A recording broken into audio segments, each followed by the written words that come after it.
Chapter 541. A Predator's Smile 1. Fry Starlight's POV.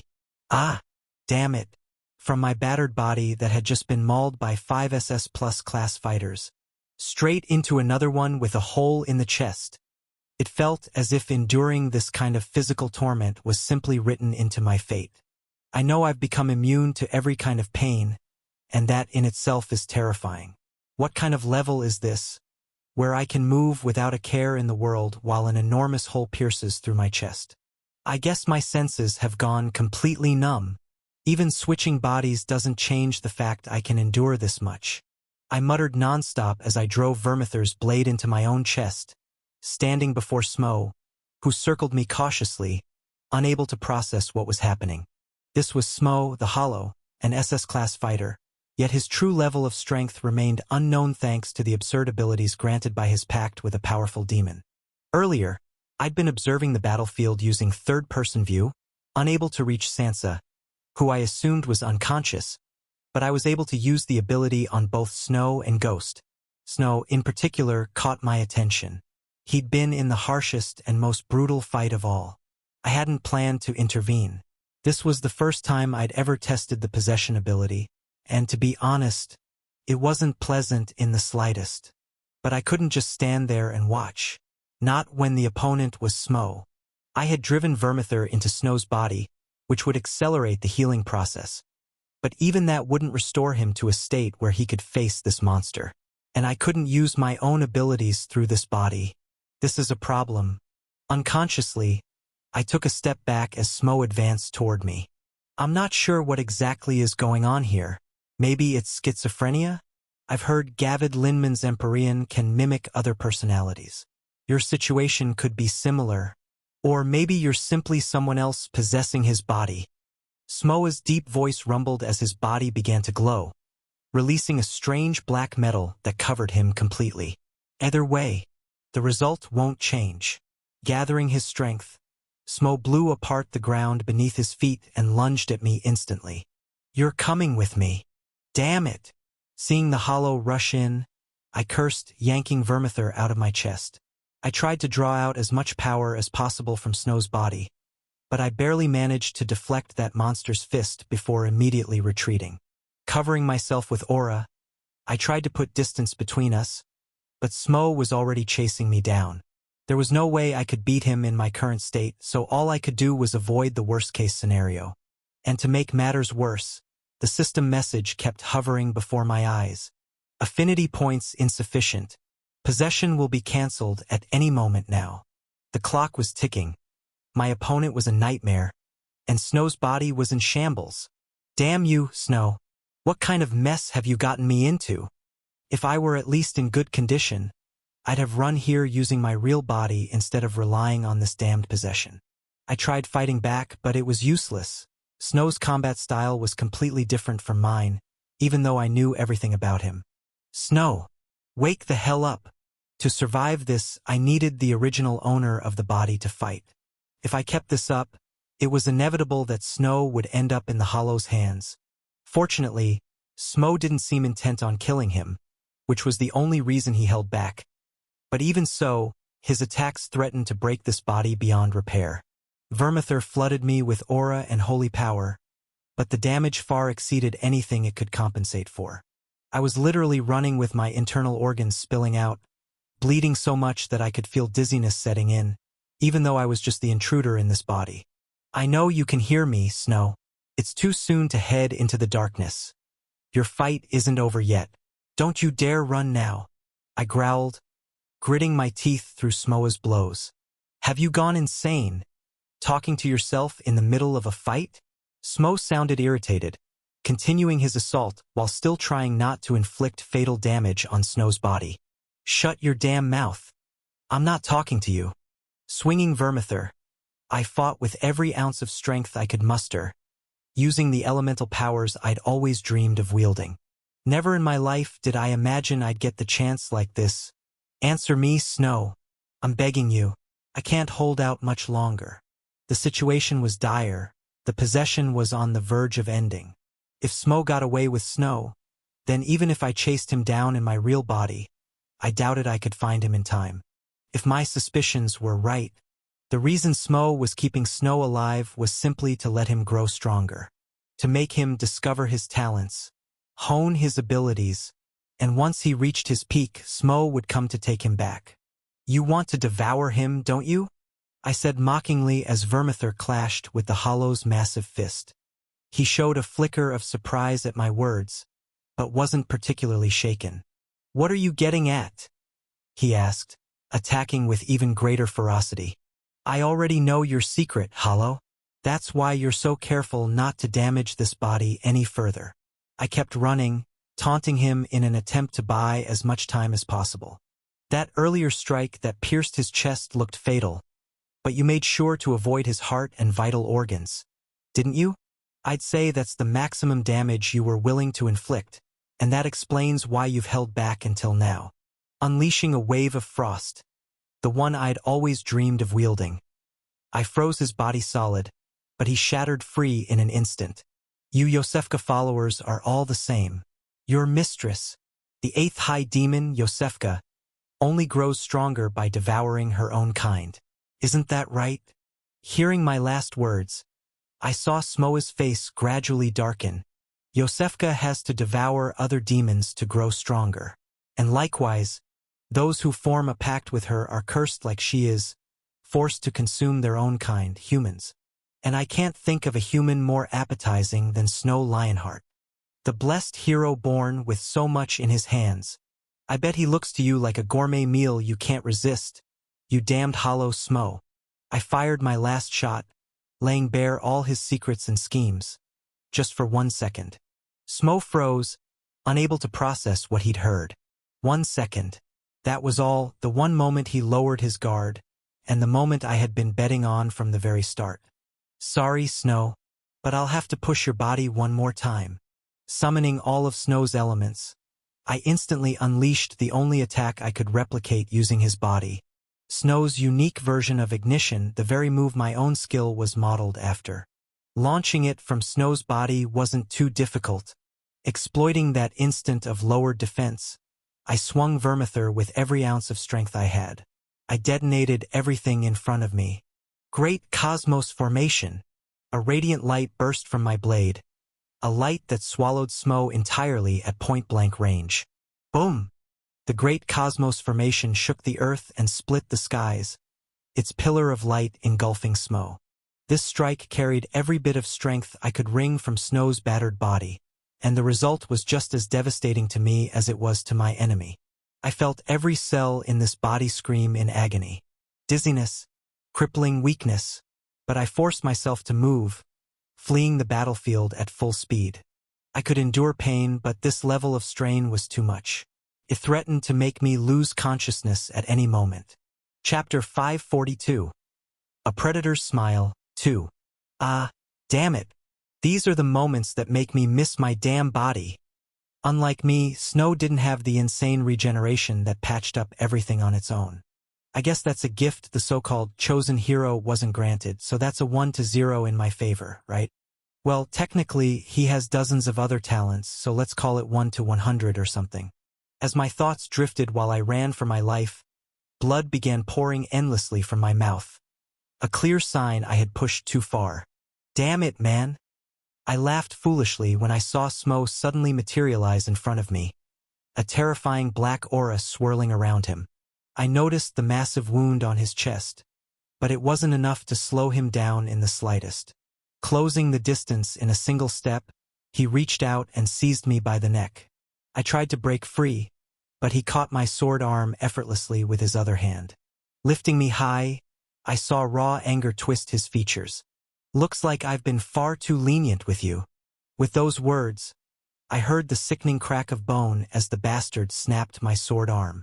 Vermithor clattered to the ground, the strength in my shattered arm fading away. Smo didn't stop, he broke the other arm just as easily. "Let's make sure you can't try any more stupid tricks." Smoa's hands were like weapons of mass destruction. Just as he'd done to Snow's arms, he crushed his legs as well. "I see you're not screaming. Have you finally lost your grip on reality?" Hoisting me like a corpse, Smo grinned with a sinister smile, only for me to laugh in his face in return. Not at all. It's just that this doesn't even tickle. You really should rethink your torture methods. My taunt only made Smo chuckle harder. Then let's break that annoying mouth of yours too. One punch to the jaw, so heavy it felt like a mountain had smashed into my face. He shattered my jaw, tearing my throat, forcing me into silence. It hadn't even been 5 minutes since I possessed Snow. Yet all this crap had already happened in that short time. At this rate, I was making Snow's condition worse instead of helping him. Throwing Snow's broken body over his shoulder, Smo turned to leave. If this continued, we were headed straight for a disaster that would mean the death of the Empire's so-called hero. Return, Vermithor. Focusing one last time, I did the only thing I could, calling the sacred sword back into Snow's body. It would reduce some of the damage done to him, but it wouldn't change the outcome. I couldn't save Snow in this state. The only one who could save him now was himself. How long do you plan to keep sleeping, Snow? It felt like I was talking to myself. But I didn't stop. I knew he could hear me. If Smo gets any farther, there'll be nothing we can do. If you don't break this damn silence and do something, you'll end up eaten by the one person you hate most in this world. Is this really how you want to go out? Answer me, Snow. I pushed harder and harder, resisting the hands that tried to eject me from Snow's body until I finally touched his presence. I couldn't put it into words, but it was a warm, gentle soul, unlike any other human. Say something, you bastard. I sighed in irritation. Then, for the first time, I heard his voice. I can't, Fry. That was all he said. Can't? What the hell do you mean you can't? Then who will? Are you giving up before you even try?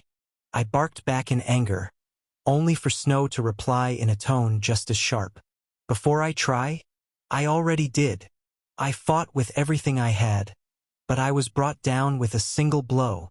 I know I was born with talents far beyond my peers, but no matter how much I trained, I could never surpass my current level. I could never break the shackles wrapped around me. Snow let out a bitter, self-mocking laugh. Compared to me, look at you. With far less talent than I was born with, you've achieved power and greatness beyond anything I imagined. And now here you are, possessing my body somehow. There's nothing in this world you can't do, Fry. Inside the corpse Smo carried over his shoulder, a strange quarrel unfolded. One only the two of us could hear. Unlike me, you're used to breaking your limits. There's no chain in this world that can bind you. But me? I failed before the very first wall placed in front of me. So what's the point in trying? Snow's voice dripped with bitter sarcasm. You are Fry Starlight, the Great One. So just move forward and save me. Isn't that why you came here and took my body in the first place? His words left a silence between us for a moment. That was when I finally understood what Snow had been carrying inside. Just as I had trained relentlessly over the past 8 months, so had he. But while my power had soared, his had remained stagnant no matter what he did. He had the talent. He had the potential. He had everything, but he could never grow stronger. It must have eaten away at him watching me fight in this war. Someone with far less talent, while I left him miles behind. His weakness, his helplessness, had driven him into this pitiful state I'd never seen him in before. I stayed quiet for a while, then finally opened my mouth. You're right, Snow. I came here with the intention of saving you. That had been my purpose when I possessed his body. But as you've seen with your own eyes, I failed miserably. I'm not the great, unstoppable force you think I am. Just like you, I'm struggling to shake off shackles and chains that have been gnawing at my soul for a long time. And no matter what I do, I keep failing. Maybe that was why I understood Snow's desire to give up, because I was the same. We had both suffered in different ways, but in ways that were eerily similar. The only difference was that I had the system constantly feeding me hints, but Snow didn't, so I had to take on that role myself. Snow, those shackles that have kept you from moving forward, they're just barriers placed before you because you don't know your true self. You don't know your origin. You don't know what you really are. As my soul began to glow, preparing to end the possession, I gave him one last push. What the hell are you talking about? He couldn't understand, but I understood him. Chapter 543. A Predator's Smile. 3. I told you before, didn't I? Back when we faced each other in the Victoriad. We're two sides of the same coin. Both of us ignorant of our origins. Ignorant of our true nature in this world. Sword training. Absorbing aura. Practicing combat techniques. Drinking elixirs. These are all methods for humans to train. The human path that allows them to grow stronger over time. But Snow, neither you nor I are truly human. Or rather, only part of us is human. I said it calmly, as if it were the most obvious truth. But Snow was shaken to the core, unable to even form words. The ordinary methods of human training will get you nowhere from now on, Snow. Those are the shackles you could never break, human limits. Such methods only worked for those who were purely human. But for me, and for Snow, that path had ended. I'd reached my strength by following the blood path of Nameless, the most fitting route for me since I was made to be his vessel. But Snow, he had never found his path, leaving him lost in darkness. I'm not qualified to tell you the whole truth, Snow, especially since your body is far more complicated than mine. You have a human side, and other sides as well, aside from beings far beyond human comprehension. Unfortunately, I couldn't help him when it came to Lightbearers, but I could give him another kind of hint. Don't forget, Snow, the same blood of that bastard runs in your veins. You know what that means, don't you? Besides his human side, and the otherworldly essence he carried, there was a third, invasive element inside him, one he was very much aware of. He had been conscious when all that demonic blood was injected into him. That was why Snow was so much more complicated than me. He was a storm of chaos bound together in one body. Get up, Snow. This isn't the hero I know. As my consciousness slowly faded from his mind, I spoke my final words to him. You are not Snow Lionheart the human, nor the Church's hero, nor Casus Valerian's heir. You are far greater than that. So don't fall in a place like this. The hero I once wrote about would never fall so easily. I couldn't see his face now. This place we spoke in was nothing but a formless, colorless spiritual space. But I had given him all I could give. Whether he lived or died, whether he rose or fell, it was all in his hands now. Only he could pull himself out of this. And I prayed he would, as my body was pulled away. Possession cancelled. Good luck, Snow. Snow Lionheart's POV. For what felt like endless seconds, maybe minutes, I just stood there, staring into the dark void before me. The place where Fry had vanished, after spitting out his cryptic nonsense, only deepening my confusion. I chuckled faintly, even as Smo carried my body further and further away. What the hell are you talking about, Fry? You tell me I'm not human, then just leave, saying you're not qualified to tell me the truth? Go to hell, bastard. That's not even funny. I cursed under my breath, trapped alone in the emptiness of my own mind. But at least, I finally started to see the color of these chains. I stared at the shackles coiled tightly around my body. For the first time, I could see their color. The reason I couldn't grow stronger no matter how much I tried was because the human path no longer suited me. If I'm not human, then what the hell am I? Why wouldn't you tell me? Damn it, Fry. You throw me half the answer, and keep the other half for yourself? There was no way for me to learn the truth now, and that burned me to the core. But that bastard did give me a different kind of answer. I don't know what difference this will make, but at the very least, I can stand again and try once more. Will it be another defeat, or will I finally win? I didn't know, but I was going to try. I'll unleash that ugly side, the side unfit for a hero. This is what you want, isn't it, Fry? I closed my eyes one last time, and stepped out from the darkness, into the light. Outskirts of Old Yarnum. A certain man moved like a shadow, leaving behind the battlefield raging between the Empire and the Ultras. Carrying Snow's body over his shoulder, he made it his priority to get as far away as possible. so he could begin his sick ritual, devouring the perfect prey he had let grow in solitude until now. By consuming the flesh and blood of the human destined to be the strongest, I'll gain the surge I need. A twisted smile spread across Smoa's face as he moved forward, unable to wait any longer for the goal he had chased for countless years. You have no idea how long I've waited, Snow Lionheart. Since the dawn of time, Smo had wandered the earth. He built orphanage after orphanage, gathering every kind of child with talent. Some were destined to grow into the strongest, others doomed to remain trash forever. Among them, Smo had always searched for the perfect human, the one destined to reach heights no other could. For those bound to the demoness Yosefka, strength only grew through the consumption of their own kind, human flesh and blood. This was their demonic path. The stronger and higher quality the flesh they consumed, the greater the power they gained. In the distant past, his deputy, the woman Snow had once called his mother, Annalise, nearly ruined the plan when she couldn't resist her hunger and tried to eat Snow as a child. But fortunately, the boy had exceeded all expectations, killing her with his own hands. You're the best there is, Snow. I can't wait until you and I become one, Smo said with a sadistic grin. But he froze when he heard a voice right by his ear. Yeah, neither can I. The moment those cursed words reached him, blood sprayed before his eyes, accompanied by the sound of a vicious bite. Pain tore through him, forcing him to drop Snow's body without thinking. Staggering back, sweat rolling down his face, Smo clutched his shoulder, blood pouring freely from it. In front of him, Snow slowly rose to his feet, having just thrown him off. Blood dripped down Snow's chin as he chewed something in his mouth.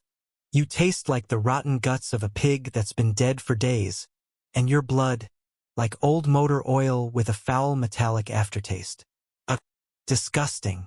Smoa's face twisted as the realization hit him. You ate my flesh. That's right. Snow's blood-stained grin widened. The blood of the demoness Yosefka flows in my veins, just like yours, right? Which means I'll grow stronger when I eat your filthy flesh. Isn't that right? Snow roared, summoning the vermithor. He had taken a massive bite from Smoa's shoulder, and despite the vile taste, Snow's body welcomed the flesh, strength surging into his veins. Alongside the human path, Snow had finally found another way to grow stronger. Chapter 544. A Predator's Smile. 4. Fueled by the power now healing his body, he lunged at Smo, unleashing the War King's form. Holy power and newfound demonic might. Inside Snow's body, the two clashed violently, sending waves of agonizing pain through him. But Snow Lionheart didn't care about pain anymore. After all his wandering, he had finally broken the shackles, even if only a little. He could keep moving forward. I can become stronger than I am now. He had found the way. This is what you meant, isn't it, Fry? Snow roared madly as he clashed with Smo. The latter unleashed his power, coating his body in the same iron-like material of extreme hardness. I won't let this happen again. Smo launched dozens of cannon-like punches, each one met by Snow's blade. The War King's stance had already pushed Snow's body to its very limits, but this time, he chose to wield the element of darkness, an element he had rarely used in battle. We'll see about that. Smo had turned his body into a walking tank. There was no chance for Snow to repeat what he had done before, but this battle was already nothing like their previous clash. As if he had been waiting for this moment for a long time, Snow's body began to absorb the demonic power at an alarmingly dangerous rate, and the strength he gained was far from insignificant. Humans contracted to the ultras grew stronger by consuming demonic blood, and as a result, many powerful beings had emerged, lords and hollows alike. They were the rare humans whose bodies could withstand such blood. And now, the most gifted human in recorded history spread his arms, accepting and embracing that blood in full. The result was truly horrifying. Slash! Vermithor, now wreathed in a suffocating mass of dark aura, had become the very embodiment of a reaper. Smo didn't even realize how it happened. His titanic fists, his armored body, every inch of him had been carved with hundreds of cuts from Snow's blade. What's wrong? Didn't you say this wouldn't happen again? Slash! In a blur of speed and unimaginable force, Snow severed Smoa's right arm with a single swing. Void step. Using his technique, Snow vanished from before Smo and reappeared some distance away, gripping the severed arm in his own hands. Thanks for the free meat. Without hesitation, Snow began devouring the arm like a wild beast, nothing human in his movements. Smo, watching the scene, felt a sickening realization claw at him. Me of all people, being eaten? That truth alone was enough to make the hollow snap. He no longer cared. Smo unleashed his full strength, intent on killing his opponent outright. To hell with the ritual. I'll kill you and eat you right here, right now. From his massive frame, torrents of black matter poured forth, swelling his body at a monstrous pace. From the stump of his severed arm, a new limb sprouted. His body swelled into a giant so large his shadow completely engulfed Snow. Around him, dozens of black iron spikes erupted through the air, tearing through the void towards Snow. But Snow had already finished eating the arm. In the next heartbeat, he was gone, dodging the spikes that ripped the earth apart where he'd been standing. Surging forward, trails of black aura streaked behind him. Snow Lionheart circled Smoa's massive form, unleashing dozens of colossal slashes that tore into him. What now? Did you give me even more meat to work with? I appreciate it. Snow mocked, only to be met with a rocket-like punch that sent him flying hundreds of meters. Smo leapt after him instantly, blotting out the ground below with his shadow. Massacre dive! From above, hundreds of shadowy, berserk fists rained down like meteors, each packed with overwhelming power. The assault resembled a meteor shower consuming the earth. But Snow tore through the void itself, cutting down every incoming fist until his blade finally reached Smoa's massive body. He carved through the hardened flesh with terrifying ease, leaving a bloody trail along Smoa's frame before appearing high above him in the sky. Terrified by his opponent's strength, Smo let out a beastly roar, unleashing all his aura into a roaring, sky-devouring beam of darkness. The raging beam slammed into Snow head-on, engulfing him completely. Snow Lionheart, gripping his sword aimed at Smoa's neck, smiled wide. He didn't care that his skin and flesh were evaporating under the attack, exposing bone in multiple places. Pouring all his power into his blade, Snow unleashed a force so great it split Smoa's beam into 4 directions. One sword style, supreme skill. Drunk on his newfound strength, Snow finally released the strike he'd been unable to before. Infernal Ascension. The heavens themselves ignited in blinding white light, coiling around a titanic shadow. Channeling it all into his blade, Snow descended like a falling star, cleaving through Smoa's beam with effortless finality. The hollow screamed with all his might, desperate to repel his foe. But Snow crashed into him, driving Vermithor deep into his flesh. The impact hurled both of them downward at tremendous speed, their clash shaking the skies as they smashed into the ground. The explosion overturned the land itself, swallowing them in a chasm of dust and ruin. On that cursed day, the Ultra's continent suffered yet another quake as the war reached its blood-drenched peak. Through the haze and devastation, one sword gleamed from a far Vermithor, buried deep in the hollow Smoa's neck. The hollow lay broken, unable to move, unable even to try removing the blade that pinned him. Through Vermithor's power, he was completely bound. Then, from behind, came the sound of footsteps. Snow had fallen nearby as well, his body battered to the brink, but he could still move, and he was walking toward his opponent. No, toward his prey. Snow's eyes. The way he looked at him, Smo knew it well. They were the eyes of a predator set on devouring its catch. No, don't come. Smo screamed, struggling to move, but it was useless. Vermithor's weight kept him crushed to the ground. You wanted to eat me, didn't you? Snow said, gripping Smoa's face and slamming it into the dirt. You wanted to consume me. So why show me that face now, when I'm about to do the same to you? No, no, Smo cried, thrashing uselessly.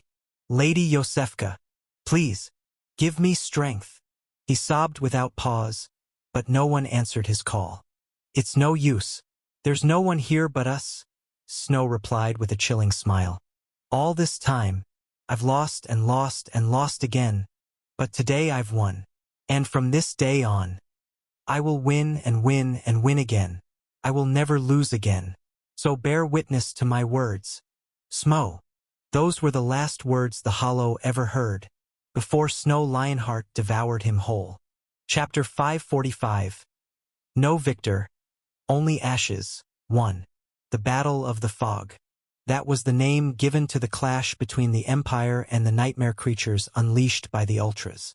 On the Empire's side, the soldiers suffered bitterly against the mist crawlers and other predatory beasts, creatures of overwhelming strength that no ordinary fighter could hope to survive against.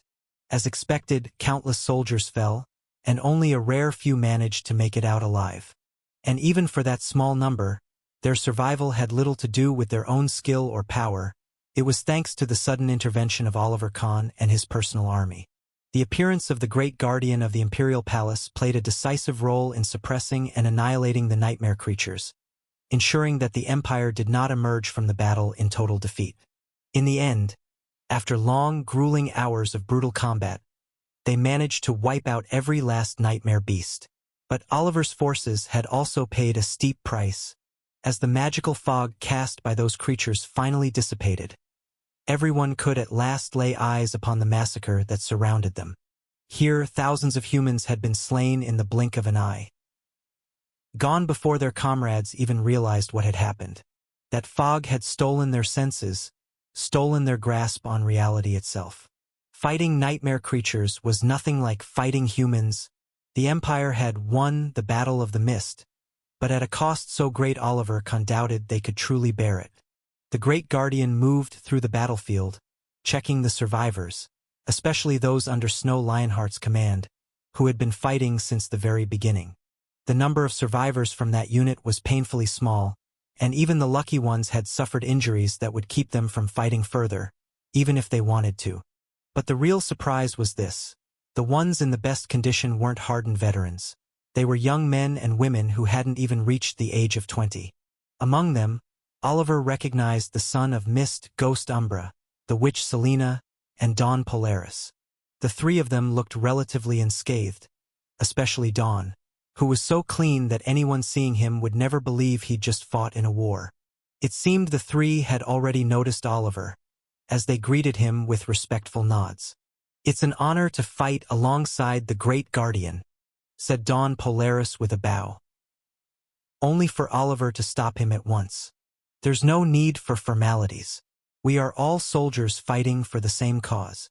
Oliver was genuinely considerate, yet Ghost and the others could not read his true feelings at all, as his face remained hidden behind his mask. "Since you're in the best condition among your comrades, I want you to brief me on the current situation. What exactly happened here? Where is your commander? And most importantly, where is Fry Starlight?" There was a third name Oliver wished to ask about, but he stopped himself at the last second, assuming she would be with Fry. The current state of the war was complete chaos. Every Imperial unit had been attacked simultaneously. To make matters worse, Phoenix Sunlight, one of their strongest fighters, had abandoned his unit without warning, leaving everything behind. And then there were those terrifying fluctuations of aura Oliver had sensed from afar, an amount of power unlike anything he had ever felt before. If things continued at this pace, it would not be impossible for the war to end far sooner than anyone anticipated. With that in mind, it was critical to gather every fighter still capable of battle and reinforce those holding the vanguard in the most violent fronts. Ghost Umbra took it upon himself to explain the current situation, and the more details he revealed, the wider Oliver's eyes grew.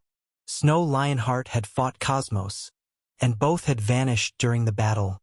Sansa Valerian had faced the eight-limbed lady alone, and Fry Starlight had stood face to face with Dragoth, the human demon himself, 3 youths of the new generation, each pitted against ancient monsters that had roamed and terrorized the world for centuries. Those facts alone were enough for Oliver Kahn to rally the troops immediately, taking as many able-bodied soldiers as he could, and charging directly toward the locations of these prodigies who had shouldered the heaviest burdens of the war alone. The situation was far from in their favor. Oliver Kahn was the only first-tier combatant present. There was no one else capable of matching an SS-class opponent. Yet, to his surprise, the youngest among them, Ghost and Selena, were the first to volunteer to accompany him. As they crossed the barren lands of the Ultras together, Oliver found his gaze drifting toward them from time to time, the greatest generation in the history of the Empire, warriors capable of surpassing their rank and displaying strength far beyond their level. All thanks to the talents and gifts they were born with. An assassin whose strikes can harm opponents above his rank. A witch who can multiply her power by inscribing spells upon her own body. A duelist with a miraculous ability to survive anything thrown at him. And these were only the simplest examples. There was also Snow Lionheart, the most gifted human in history, blessed beyond compare. Sansa Valerian, the only human to fully transform into a demon. A terrifying prince who held the strings of everything in his grasp. And Fry Starlight, the miracle destined to surpass his own father. No matter how Oliver thought about it, no matter how many scenarios he ran through in his mind, he came to the same conclusion. If not for this extraordinary generation, the Empire would have already fallen long ago. The scales had never once been even between them and their enemies. That was why the Ultras had tried to kill them all when they were abducted. The enemy knew these were not talents to be allowed to live. No matter the cost, these children must survive. If they continue to grow at this pace, they will be the beacon of humanity. With a generation like this, it was not unthinkable for humanity to one day reach the same level as the first generation that had fought the original war against the demons. No, perhaps they would even surpass them. Oliver Kahn had already made up his mind. He would protect them with everything he had. That resolve was the thought that stayed with him throughout the entire march, as they advanced together in search of their missing comrades. It was only a matter of seconds before everyone froze in place. Heads and eyes locked in the same direction, staring in awe, unable to comprehend what they were seeing. Far ahead, several dozen kilometers away, they caught sight of it. The corpse of a colossal monster that had struck fear into the hearts of mankind for countless years. A creature spoken of by mothers in bedtime horrors. A living legend untouchable by mortals. The 8-limbed lady. A being so vast her size dwarfed the tallest mountains. Now lay dead, her massive body impaled by an enormous spear stretching hundreds of meters into the sky. A black spear, forged from shadow that burned like black fire. It stood tall and unyielding, hoisting the corpse of one of the Lords of Nightmare as though it were nothing. All around it, a vast expanse of earth had been reduced to nothing but wreckage and ruin. A crater more than 10 miles across stretched in every direction, silently narrating the savage battle that had taken place here. One of the Lords of Nightmare has fallen, Oliver Kahn murmured, unable to grasp the reality before his eyes. As they drew closer, Oliver and his men felt the 8-limbed lady's blood pooling around their boots. The sheer volume spilling from her was enough to form a thick, red lake. The nearer they came, the more overwhelming the sight became. The monster's body completely blotted out the sky.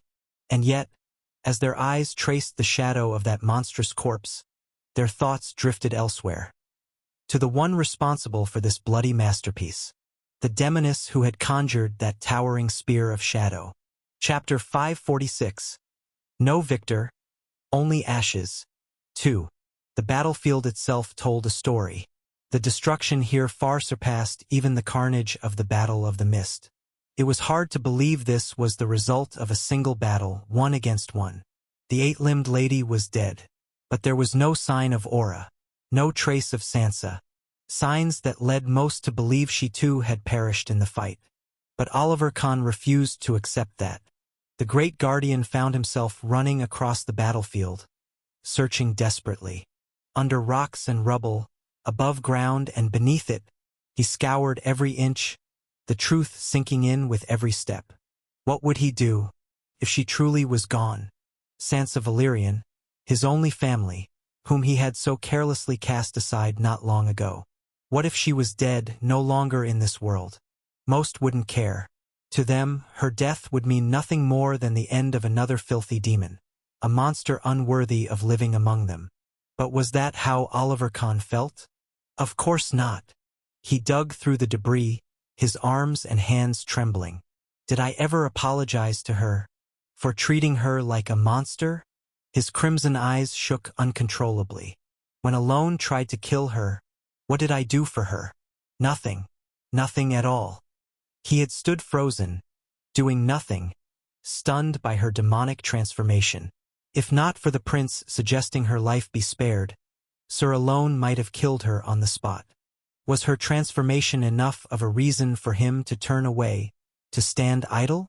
She must have suffered immensely, behind that devilish smile she showed to the world. Sansa Valerian had endured a lifetime of torment from her demonic power. Her transformation could only have deepened that agony. She must have suffered in silence, hiding all her pain behind those acts of hers. She had borne every disgusted gaze, eyes that saw nothing but a beast that deserved death. And among the countless faces in that crowd, Oliver Kahn had been standing at the front, taking his seat among them. Instead of standing beside her, instead of protecting her, I was the one who hurt her the most. When pain comes from a stranger, it wounds. But when it comes from someone close, it destroys. And for Sansa Valerian, Oliver Kahn had always been the closest. The Great Guardian realized this too late, here on a battlefield that could well be her grave. From beneath the mask hiding his face, drops began to fall. Tears Oliver Kahn had believed long dried. I haven't told her anything yet. I haven't atoned for what I did to her. Sometimes realization only comes when it's already too late. Oliver Kahn couldn't bear it, couldn't imagine seeing her lifeless body. If she died, she would die believing she had been nothing but a burn mark on his heart until the end. That was a sin the Great Guardian could not carry. So he kept digging, tearing through the ruins, ignoring the soldiers with him who tried to stop him. It must be easy for you to turn your backs and leave, no matter if she's dead or alive. They hadn't cared about her in the slightest. In fact, they would have preferred her gone, welcomed it. That's cruel. Truly cruel. Some of those present were the very soldiers who had fought beside her. The same soldiers Sansa had fought the eight-limbed lady to save. If Sansa Valerian hadn't stood her ground here against the eight-limbed lady, then you would have been the ones forced to face that monstrous abomination, Oliver said sharply, his voice carrying a barely contained fury. Most of those present unconsciously turned their heads toward the gargantuan corpse in the distance. Had fate dealt them that battle instead, it wasn't hard to imagine the outcome. It would have been nothing but a massacre. A one-sided slaughter. There wasn't a single person among them capable of fighting a creature like that. Instead of one Lord of Nightmare, they would have been facing two, if not for her. They owed her their lives, yet not a single one of them seemed moved. It was as if she hadn't chosen to protect them, but had been obligated to. She's a demon. This is the least she can do, considering we allowed her to live within the Empire's walls. We're human. She's not. We're not equals. Dying to save us is better for her than living to bring death to everyone around her.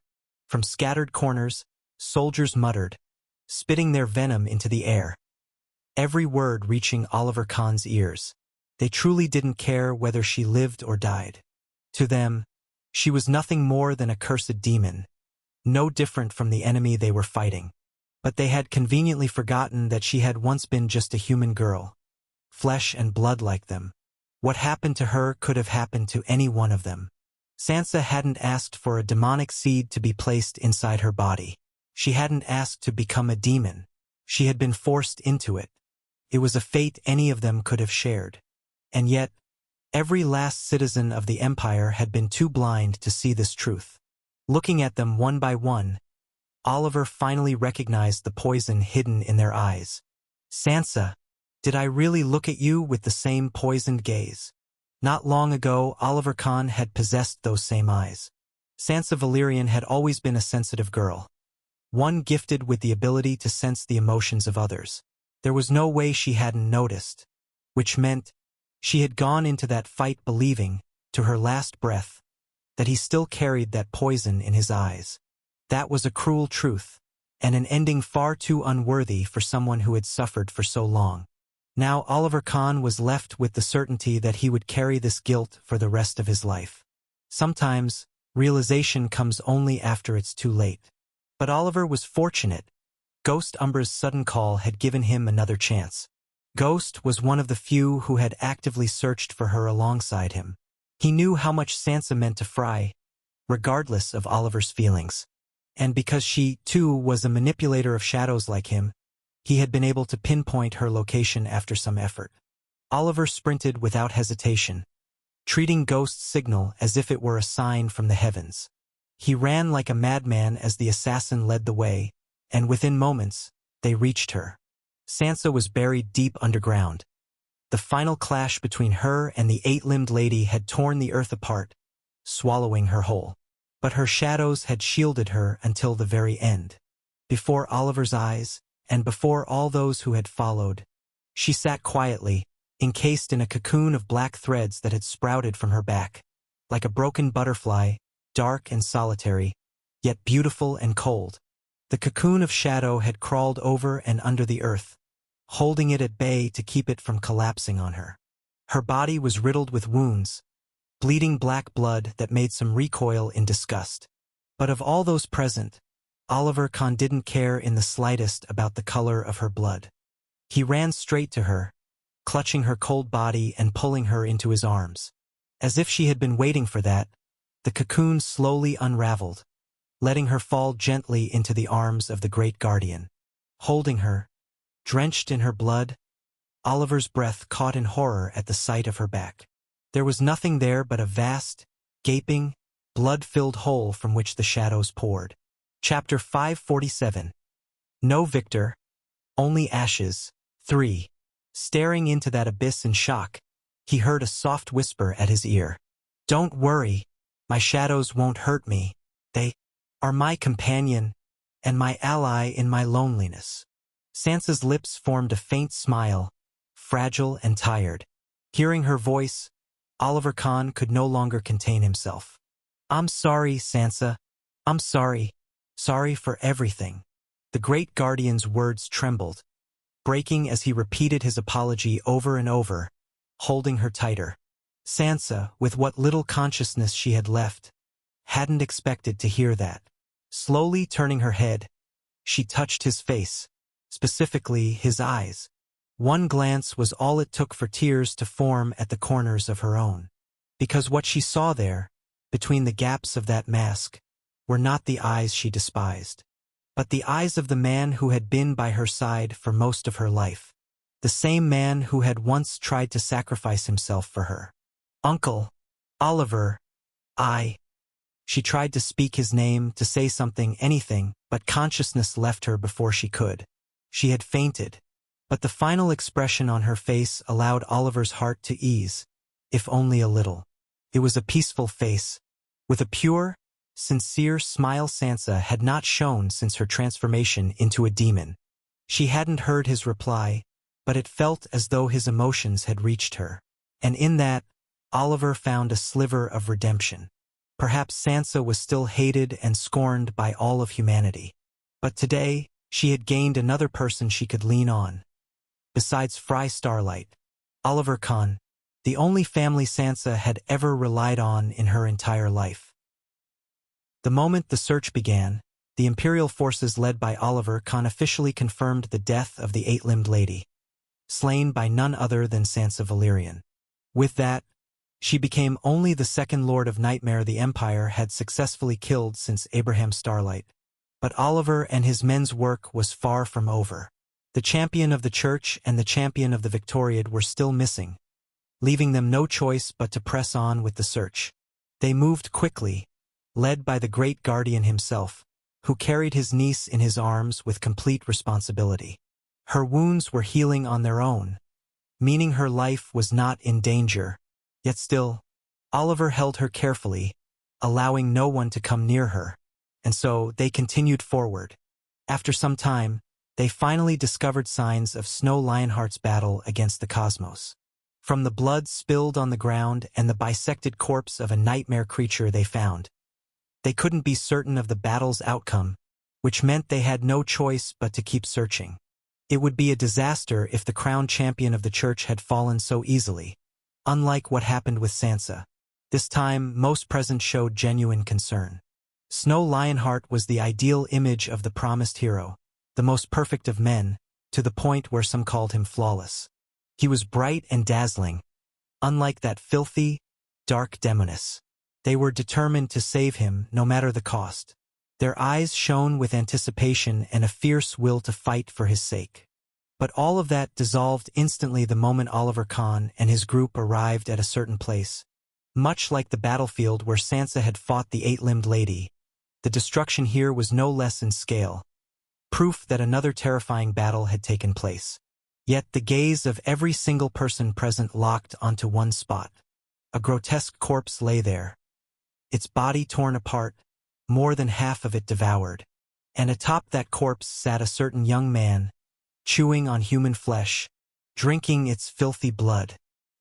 He looked feral, his entire body smeared with blood, yet his golden eyes were unmistakable. They recognized him instantly, and that only deepened their confusion and dread. The only sounds in the air were the wet chewing and the crunch of teeth, until Oliver Kahn broke the silence. "What are you doing, Snow Lionheart?" he asked hesitantly, drawing Snow's attention. The young man turned toward them, his mouth dripping with tainted blood. "Ah, my apologies. I didn't notice you there." Climbing down from Smoa's corpse, Snow walked toward them, wiping his mouth. Neither Oliver nor Ghost knew what to say in such a situation. Everything before them was in utter chaos. Oliver decided to ask the most obvious question. "What exactly happened here? And what the hell were you doing just now?" Meeting Oliver's gaze, Snow replied with complete nonchalance. "I took care of the cosmos, but as soon as my fight with the Lord of Nightmare ended, the hollow known as Smo attacked me. Taking him down drained me completely, so I had to eat and recover my strength." Snow spoke as though this were the most natural thing in the world. Yet every word that left his lips struck the listeners like a thunderclap. Snow Lionheart had achieved a great feat, slaying both a Lord of Nightmare and one of the Hollows, but none of them could ignore the final part of his explanation. "Eat, to recover your strength," Oliver echoed, while the soldiers whispered among themselves, questioning the sight before them. In his blood-soaked state, his body battered from countless battles, Snow Lionheart looked far more monstrous and vile than Sansa Valerian, the one they called a Villainous. They had come expecting to rescue their pure, untainted hero, only to be met with a man who devoured human flesh and drank its blood. Snow seemed irritated, muttering in complaint. "I thought I could finish his whole body, but I couldn't get past half. How pathetic." The Snow Lionheart before them no longer seemed in his right mind. He was more like a beast, blinded by the power and the path he had just opened for himself. A filthy path through which he could increase his strength in a way he had never been able to before. But no matter how they looked at him, Snow's current state was unfit for the image of a hero, and what he was doing was undeniably wrong. Even if consuming the flesh of his own kind made him stronger, it was not a path that should ever be walked. At that moment, neither Snow Lionheart nor those around him noticed the filthy, demonic eyes watching from above, the eyes of a cursed Villainous who had survived on the flesh and blood of her own kind. Snow Lionheart had awakened his demonic side.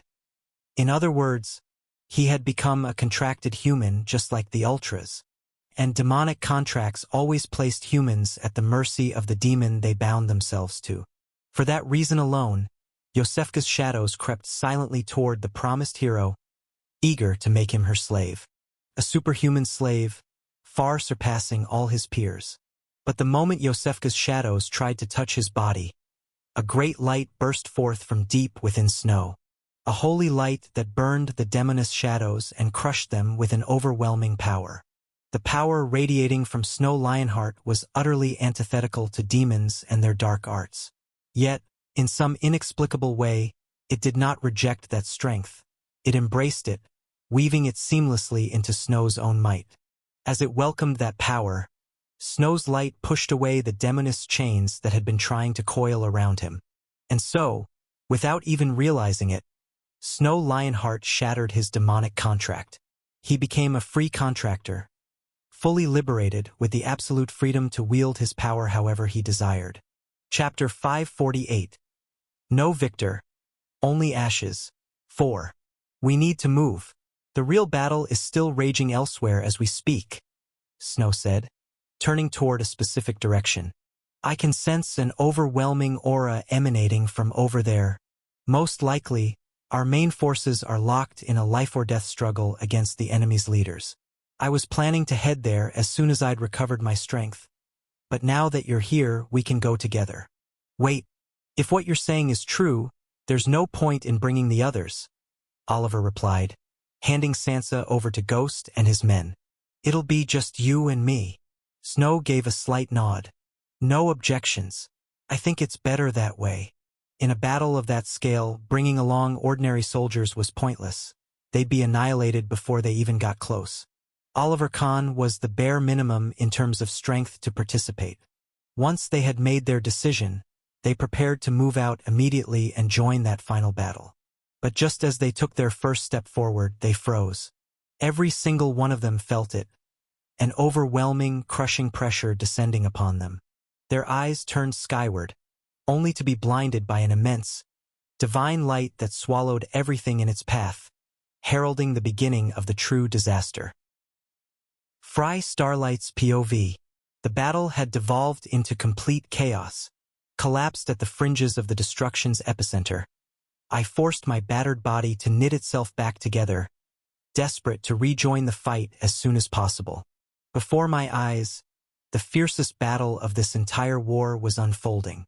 Ser Alon, Mikar Valyrian, Phoenix Sunlight, against Beatrice, Belith, demon of rank 18, Gavid Lindman, and Murgo, 7 SS plus monsters tearing into each other with savage abandon, destroying one another with everything they had. Thanks to my earlier rampage against the Ultras, I had managed to heavily weaken their side, allowing ours to hold out and fight them on even terms so far. But now, the battle's direction had become unpredictable. There was no telling how it would end. They had all gone mad, striking wildly, relentlessly, without restraint. Phoenix clashed with Belith in a contest of raw might, the demon's overwhelming physique against Phoenix's flames that had turned the world into an inferno. Beatrice faced Mikar Valyrian, who pursued her relentlessly, raining down thousands of colossal spears and bolts of lightning. Meanwhile, Ser Alon fought both Gavid Lindman and Murgo alone, providing support to the others whenever he could. The fight was pure chaos, and both sides had suffered grievous losses. This could very well be the decisive battle between the Ultras and the Empire. Whoever emerged victorious here would shape the war's outcome in their favor. Knowing this, I strained every muscle, forcing my broken body forward. If I could just make it back into the fray, even a small contribution might tip the scales. The clash had reached a level of madness I had never witnessed before. Auras collided without pause. The ground quaked again and again. Blood poured in rivers, both crimson and foul black. This was a battle to the death. There was no retreat. Gripping the rubble for support, I dragged myself forward, step by step. We have to win this, no matter what it costs. If we lost here, how could we ever hope to face those even stronger enemies lurking in the shadows? No matter what it takes, we must win. I had always trusted only in my own strength, but for the first time in a long while I placed my trust elsewhere. Mikar, Phoenix, Alon, don't you dare lose. The moment I whispered those words, it was as if they had heard me. The battle erupted in a final, cataclysmic surge. They all unleashed everything they had left. Until the very end, they tore into each other without mercy. I couldn't hear their voices, but their auras told me everything. Just a little longer. They can't hold out much more. Just a bit longer and they'll fall. Fight. Harder. More savage. Tear them apart. Kill them all. It was as if their thoughts and emotions were bleeding into me. The fight had reached its absolute peak, and the result was moments away from being decided. I couldn't tear my gaze away. My chest burned with anticipation, desperate to see the outcome. Will we win? Will we lose? What's going to happen? I asked that question, and I wished I hadn't. At the peak of the battle, at the very final moment that was about to decide the outcome. Whether it was me or the 7SS plus monsters locked in combat, we all froze in place the moment that overwhelming, suffocating pressure descended, forcing me down onto one knee. A crushing, terrifying power that surpassed everyone present. The sky above us blazed with light, and something ominous descended slowly from it, gazing down upon us. What the hell is going on? Everyone shouted at once, staring through blood-filled eyes toward that descending figure. This? An angel? The words slipped from my mouth as I stared at that colossal being, 8 wings unfurled, radiating a divine aura. A white halo stretched from its back, and its skin was so pale it resembled sculpted marble. But the pressure it exuded was no joke. Both the Empire and the Ultras, each side glared at the other with bloodshot eyes, trying to figure out who was responsible for summoning such a thing. Yet a single glance was enough to tell. The one intervening this time was a third force. Completely separate powers. Only a few moments passed before the voice that would answer all our questions echoed across the battlefield. O demons who dared defy the will of the blessed Lord of Light, in my name and in the name of the Holy Church, I, Archbishop Joseph Bladier, hereby declare that I shall lead the purge of all our enemies. Bladier! Sir Alone roared in anger, as the entire world began to realize the Church's true intentions. They've been waiting for this exact moment, the moment when both sides have crushed each other to their weakest point. Realizing what was happening, I immediately tried to sense Bladier's location, but he was nowhere to be found. Only his voice was present, along with that ominous angel above us. People of the Empire, demons of the Ultras. Mark my words and engrave them in your memory, for some of you will hear them as the last thing in your lives, and for others, they will be a warning. Across different parts of the world, flocks of strange angels emerged from nothing, flying high and releasing their ominous auras. They were smaller than the one looming over us, but their numbers were terrifying. Faced with this unprecedented intervention, we all stood frozen, looking up as Bladier continued speaking. Number 1 on the purge list, the Ultras. At his words, the angels above all the upper blood cities flared their eyes with light. Number 2 on the purge list, the Valyrian family. Above the royal palace in Belgrade and the command headquarters where most of the royal family, and Ada Starlight alongside the other war leaders, were gathered. Number 3 on the purge list, the Starlight family. Before the eastern Oaklas Mountains, where the Starlight family's main stronghold stood, and in scattered locations across the battlefield, those ominous angels manifested. By the authority granted to me by the great Lord of Light, I sentence you to death, and to be erased from the annals of history. Bladier gave the order, and every single angel opened its mouth, a blinding light radiating from within. Then, without warning, the catastrophe began. From the heavens, divine shells rained down like relentless storms, annihilating everything beneath without mercy. The royal family, the Starlight headquarters, the upper blood cities, all erased from existence by the burning fire of light. And at the same time, the colossal angel above us, the strongest among them, opened its mouth wide, unleashing the very gates of hell upon us all. With a purifying beam of light, everything turned to white and black as that devastating force swallowed us whole. It was a calamity beyond words, one that left neither the Empire nor the Ultras as victors. No side won that day. We all lost. In the most agonizing way possible. Chapter 549. Between Shadow and Light 1. War has never been an event whose course could truly be predicted. There is no way for ordinary people to foresee a sudden, devastating turn of events. When the war reached its peak, with the Empire and the Ultras shattering each other into ruin, a third force emerged, declaring its presence to the entire world. The Church possessed enough power to stand alone as a completely separate force, exploiting the current state of exhaustion shared by both the Empire and the Ultras. From nothingness, flocks of strange angels materialized, blotting out the sky over every wretched soul whose name had been marked on the purge list.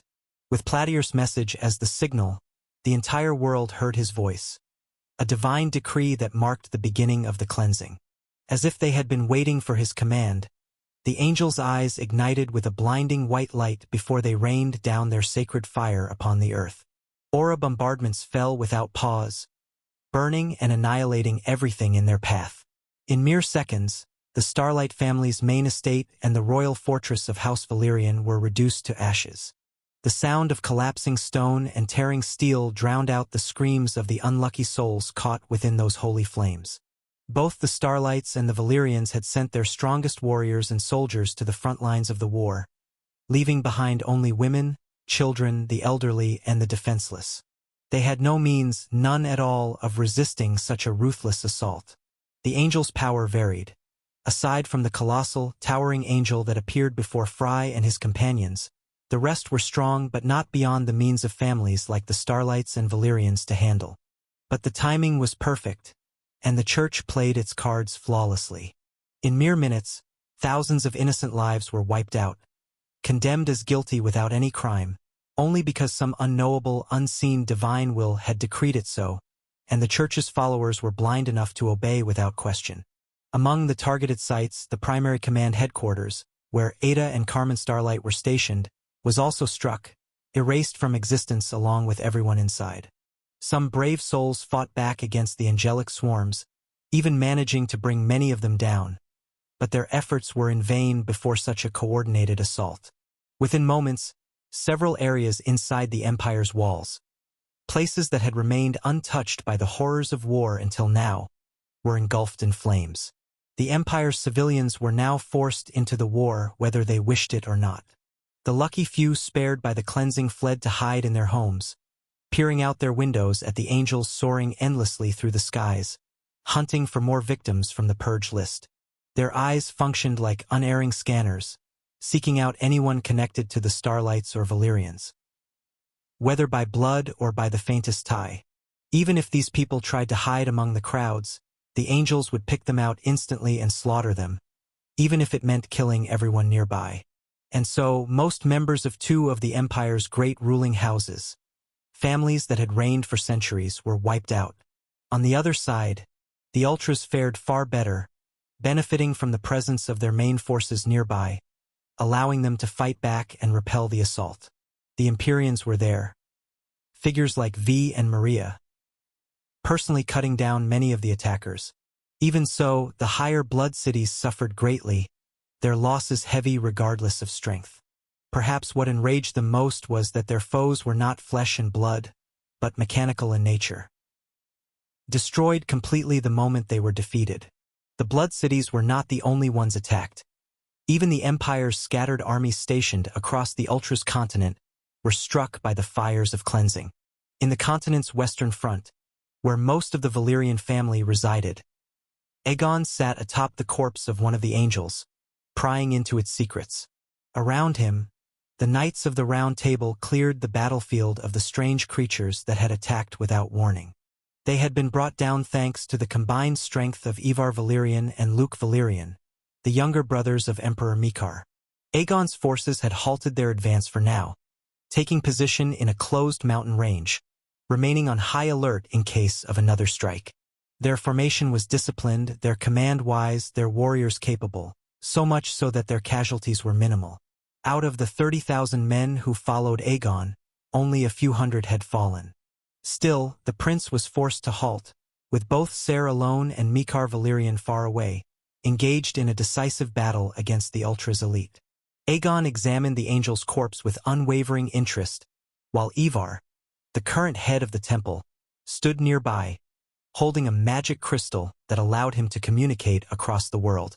One grim report after another poured in, describing the massacres wrought by the church in their absence. Their families had been slaughtered, their lands reduced to smoldering ruin. Ivar Valerian was at the peak of his fury, his rage palpable, manifested in the crackling arcs of electricity dancing around his body. "Control yourself, Uncle Ivar. Losing your composure now won't help us," Aegon said, his tone calm, not even looking up at him. The prince's focus never left the angel's corpse, prompting Ivar to step toward him in anger. "Control myself?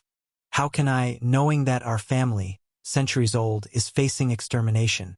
We march to war, blind to the serpents of the church lying in wait behind us.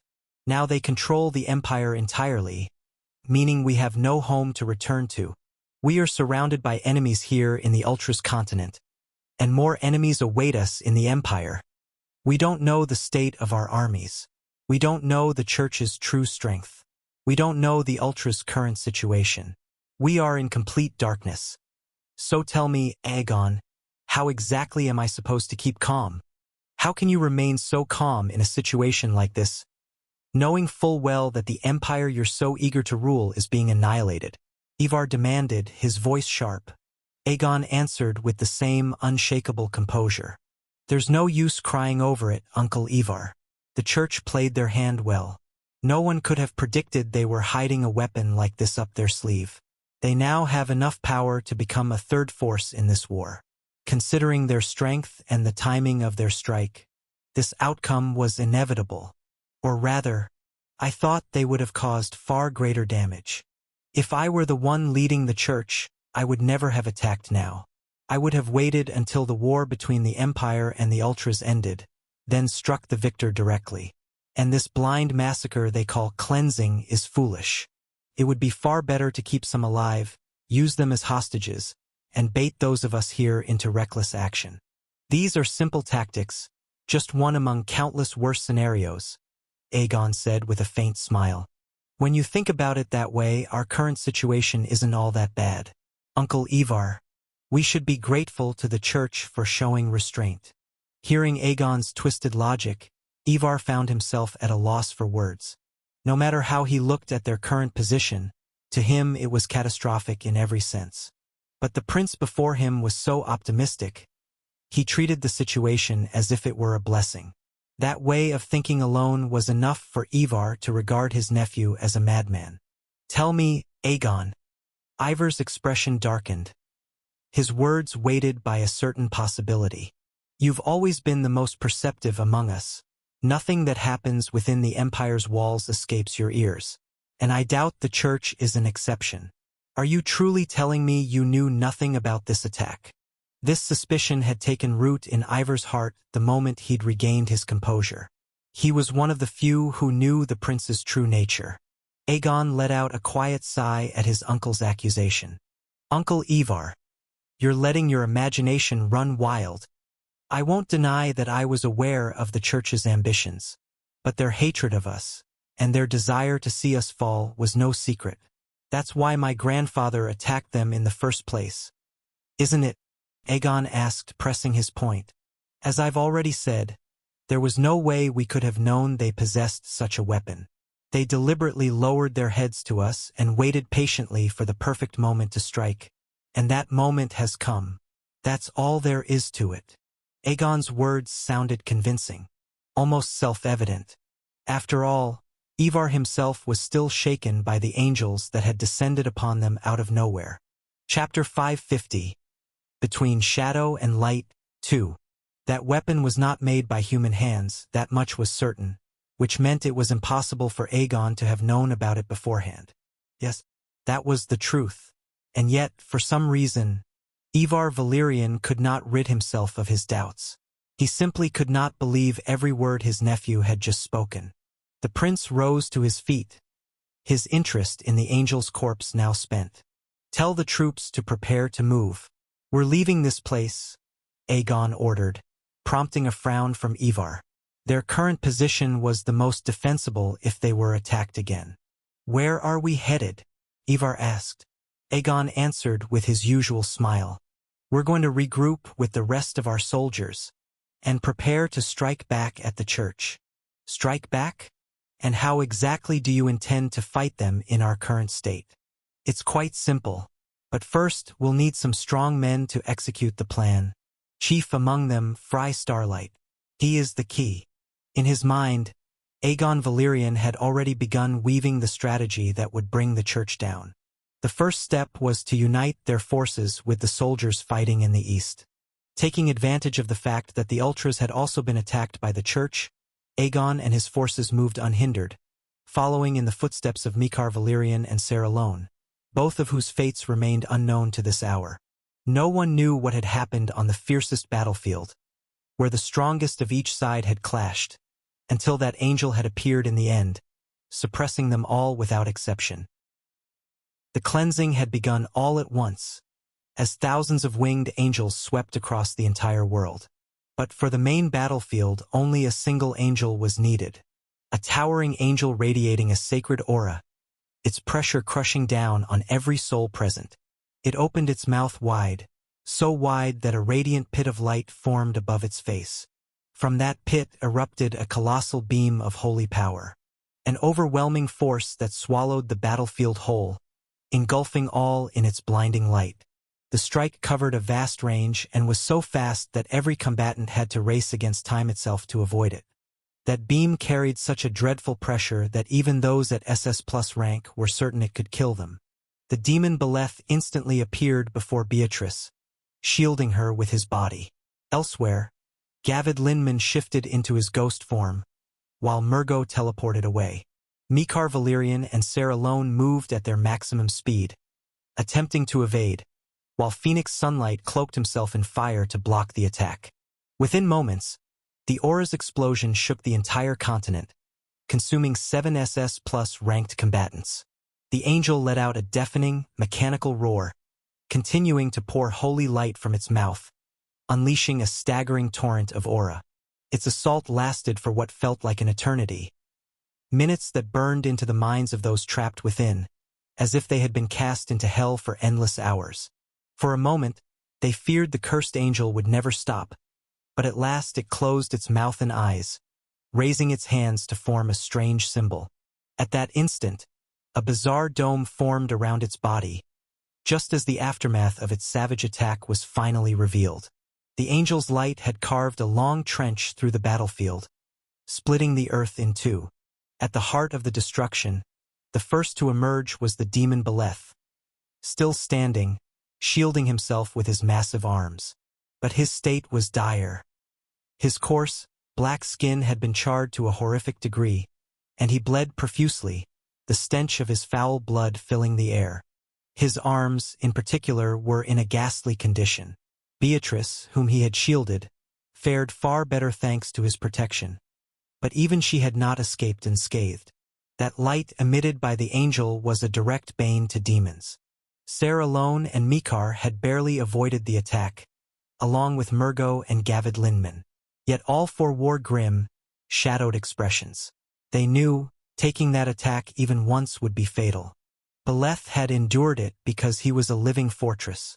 They lacked that kind of physical resilience. This realization turned all their eyes toward the other tank on the battlefield, Phoenix Sunlight.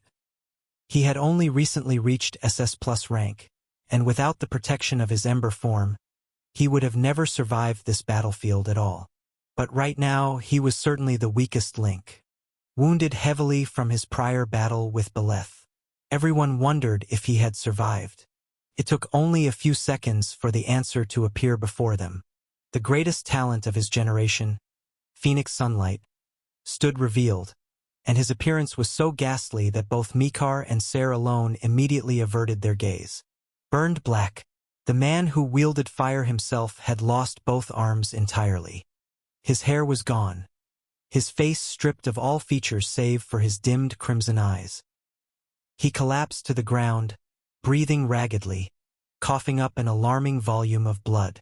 With a single attack, that strange angel had reduced him to such a state. An angel capable of unleashing an aura beam strong enough to wound SS+ rank fighters this badly. The winged monstrosity hovered above them, encased within a circular, heavenly dome. Slowly, it began to open its eyes again, blazing orbs of blinding light, while its mouth widened, as if preparing to open the gates of hell itself. Sensing the aura building around the angel, everyone present understood what was coming. He's preparing to attack again. An angel capable of releasing an aura beam with that level of destruction against SS Plus combatants. 3 minutes. He can keep his mouth open and pour aura for 3 full minutes. Ser alone muttered, his bloodshot eyes fixed on the foe. In that moment, realizing the magnitude of its power, everyone moved with a single thought in mind. We have to stop it, no matter the cost. If the angel opened its mouth again, who knew what would happen? Men like Ser alone and Mikar didn't even know if they could avoid the attack a second time. Gavid's ghost form had already reached its limits after being used throughout the battle. And the tanks, Beleth, and especially Phoenix wouldn't survive another strike. Knowing this truth, everyone launched themselves at the angel with everything they had. It was a rare sight. Fighters from the Empire and the Ultras joining forces without a word, driven purely by survival. They all crashed into the dome shielding the angel, hammering at it in an effort to break through. They nearly succeeded, but then the ring behind the angel's back flared with light, and its body released a violent shockwave of aura, blasting them all away. The moment they were pushed far enough, the barrier around the angel vanished. Its eyes and mouth opened again, casting all their faces into darkness. That thing was about to unleash the same devastating attack again, an attack that would end most of them. And indeed, the angel's aura beam roared forth once more. But in the instant it fired, they all heard the strange sound of shattering glass, and reality twisted violently. Gripping her magic staff, Beatrice had finished casting her spell, tricking the angel into firing in a completely wrong direction, while they stood in the exact opposite one. Now, hit it with everything you've got, Ser alone shouted, charging forward alongside Mikar, aiming for the angel's back. On the Ultra's side, they did the same. Exploiting the opening Beatrice had created, they sought to end it with one overwhelming strike. But what happened next was so absurd they could hardly believe their eyes. The angel head twisted at an impossible angle with blinding speed, redirecting the beam back toward them in a wide sweep. To take that attack at such close range, everyone present knew exactly what it meant. There was only one outcome: death. Chapter 551.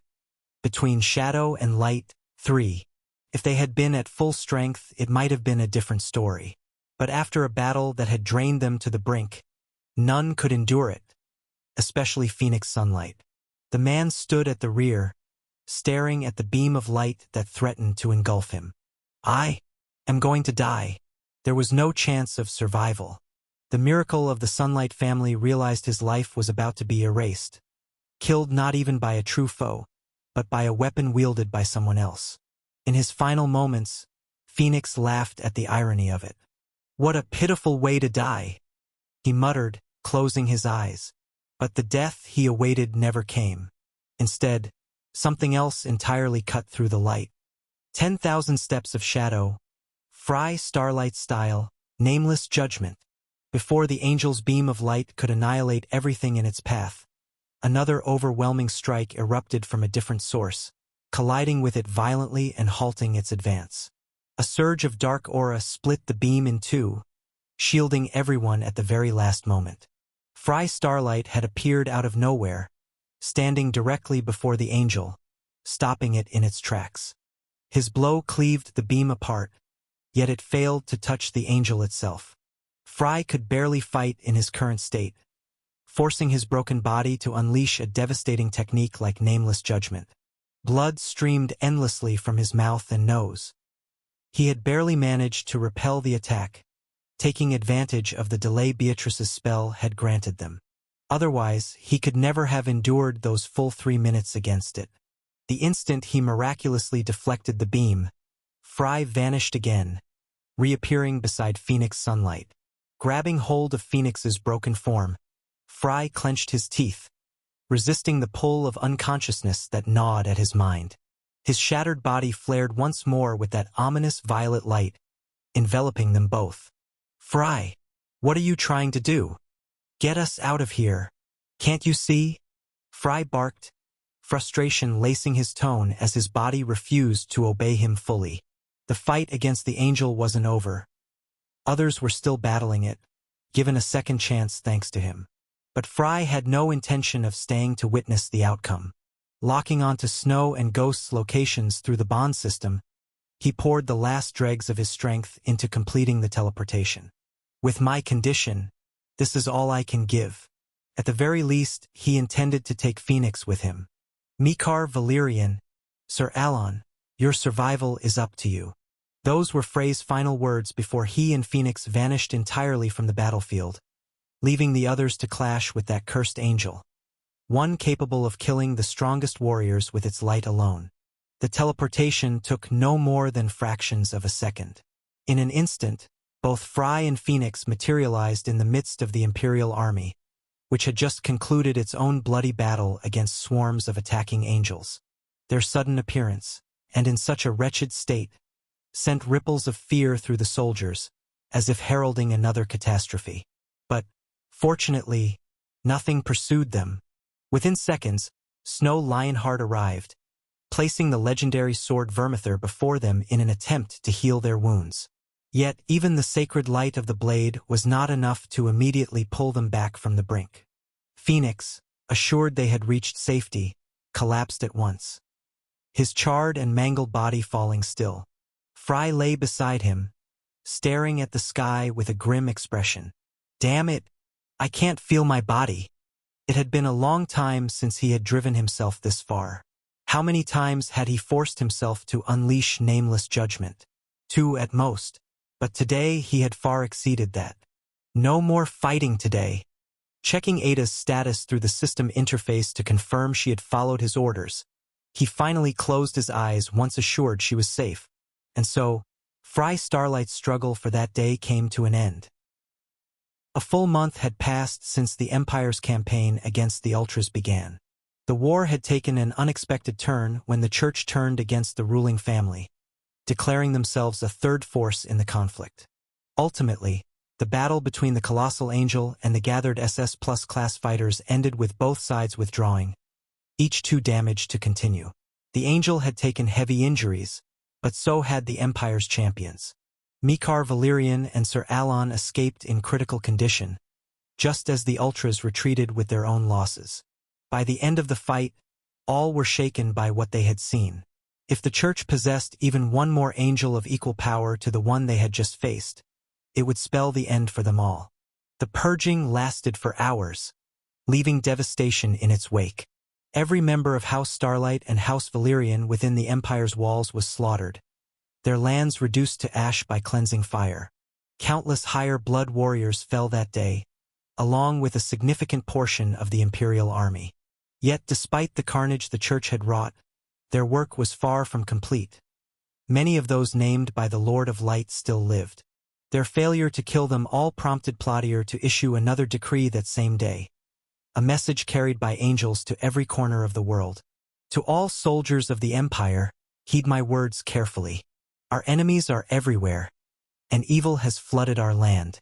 Among your ranks the condemned hide, those whom the Lord has judged for death. Know this, anyone who harbors them becomes an enemy of the Church as well. Remember, soldiers of the Empire, they are the sinners, not you. Remember that your families, your wives, your parents, your children are now in our hands. Do not drag them into the abyss with you. Stand with the righteous. Deliver the condemned, and do not protect them. Only then will you and your loved ones be spared the cleansing flames. House Valerian and House Starlight are dens of filthy demons that must be purged. Among these beasts, there are 5 with the highest priority for extermination. 5 monsters who must be slain without delay. Any who aid in delivering them shall be rewarded with glory and wealth beyond measure. With those words, a heavenly edict was issued, naming the 5 powers that had to be destroyed at all costs, regardless of the Ultras. Number 5 among the special powers, Sansa Valerian, demonic powers. Number 4 among the special powers, Aegon Valerian, an existence whose actions cannot be predicted. Number 3 among the special powers, Sir Alon Valerian, a lifetime of experience and wisdom forged on the battlefield. Number 2 among the special powers, Mikar Valerian, exceptional individual combat power.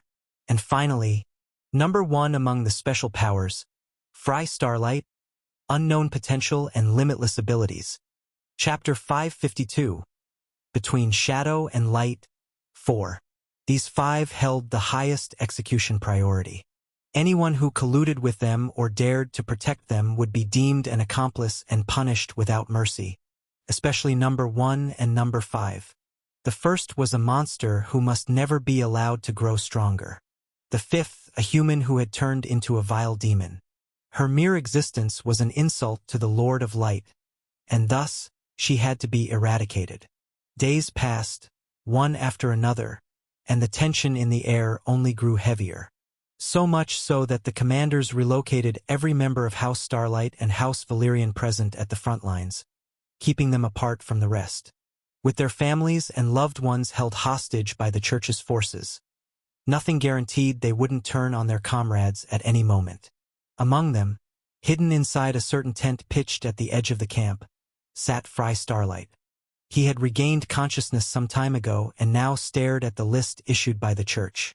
4 from House Valerian, and only 1 from House Starlight. Looks like I'm the only one honoring my family's name, Fry remarked, surrounded by many familiar faces.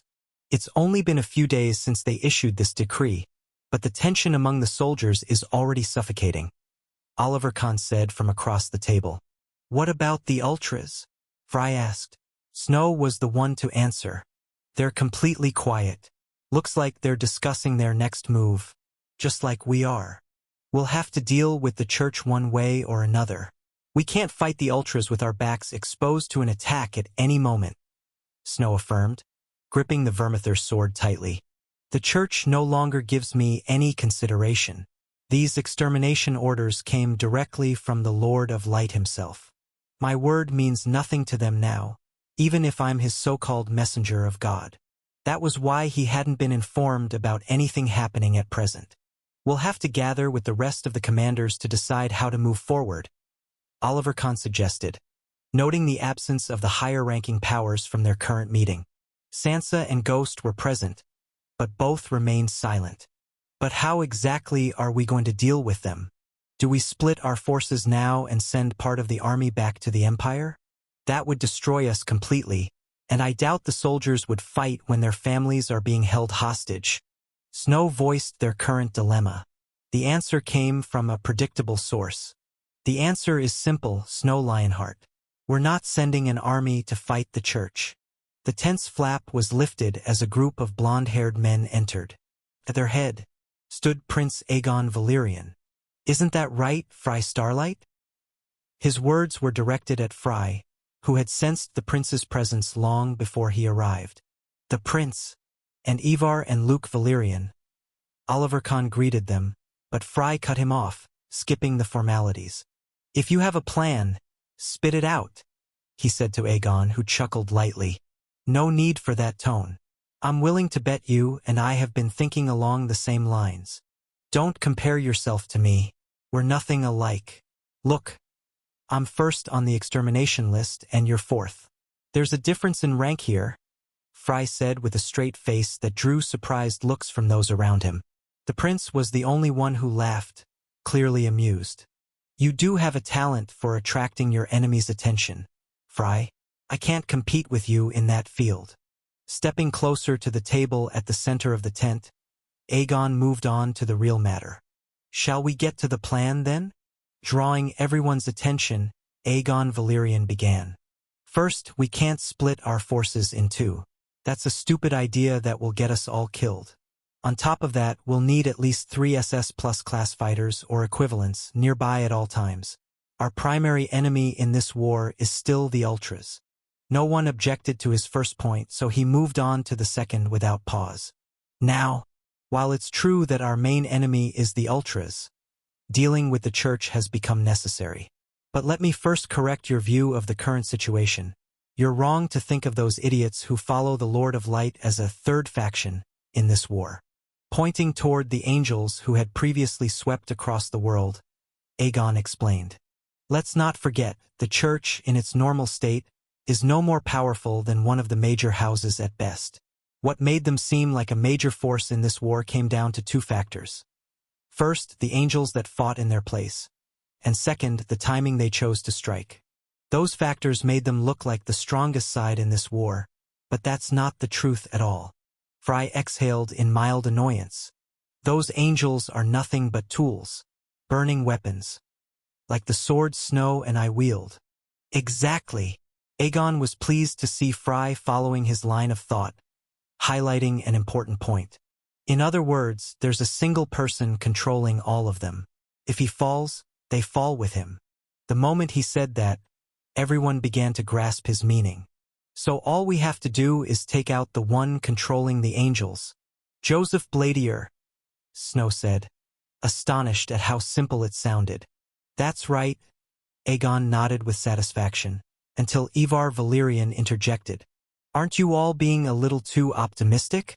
If your assumptions are correct, doesn't that mean Bladier will hide in the safest place he can find to ensure he never falls into our hands? Listening to his uncle, Aegon nodded once more in agreement. Yes, that's exactly what he'll do.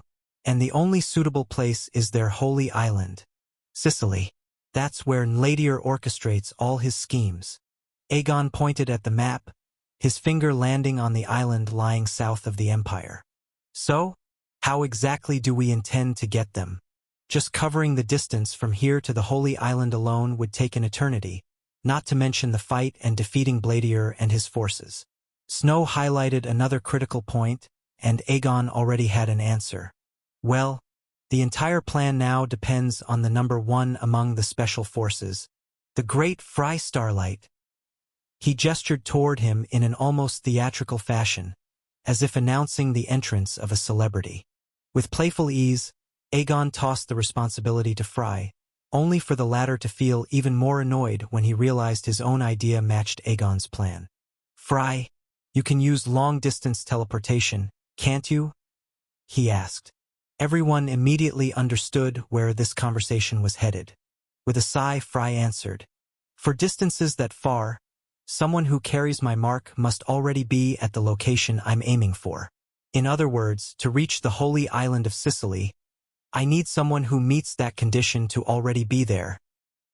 He paused for a few seconds, and then a faint gleam lit up his eyes.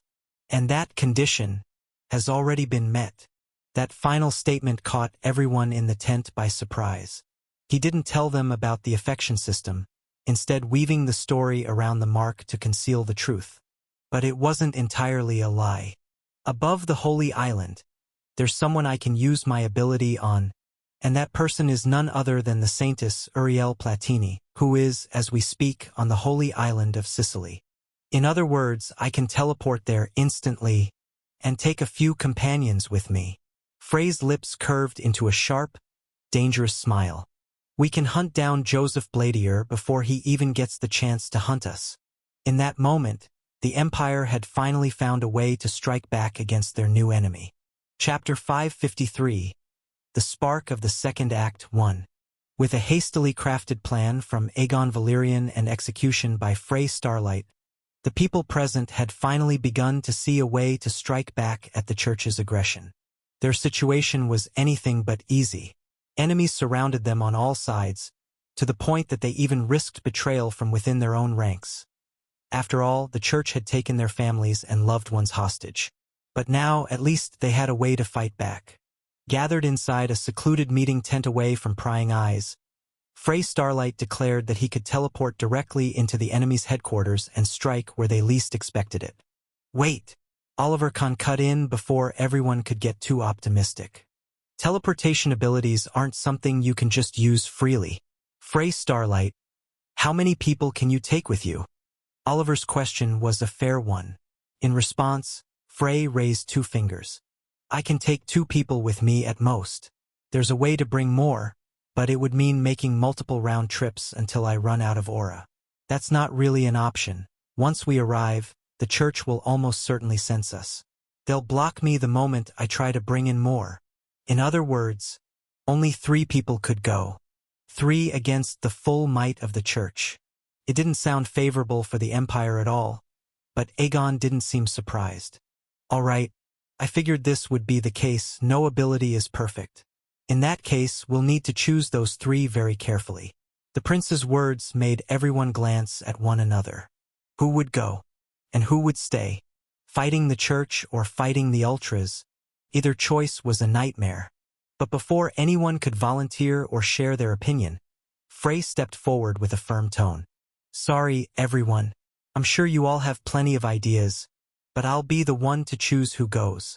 That's my only condition for carrying out this plan. His words drew mixed reactions. Some didn't mind, others were clearly unhappy, especially among the Valyrian family. But Aegon spoke before they could say a word. I've got no problem with you picking the team, as long as you keep in mind what I told you earlier. Aegon smiled faintly. I know you want at least 3 SS plus class fighters to stay behind, right? Relax. I never planned on taking any of them in the first place. The Empire had only 4 true SS plus class fighters, with a few others able to temporarily match that level through external means.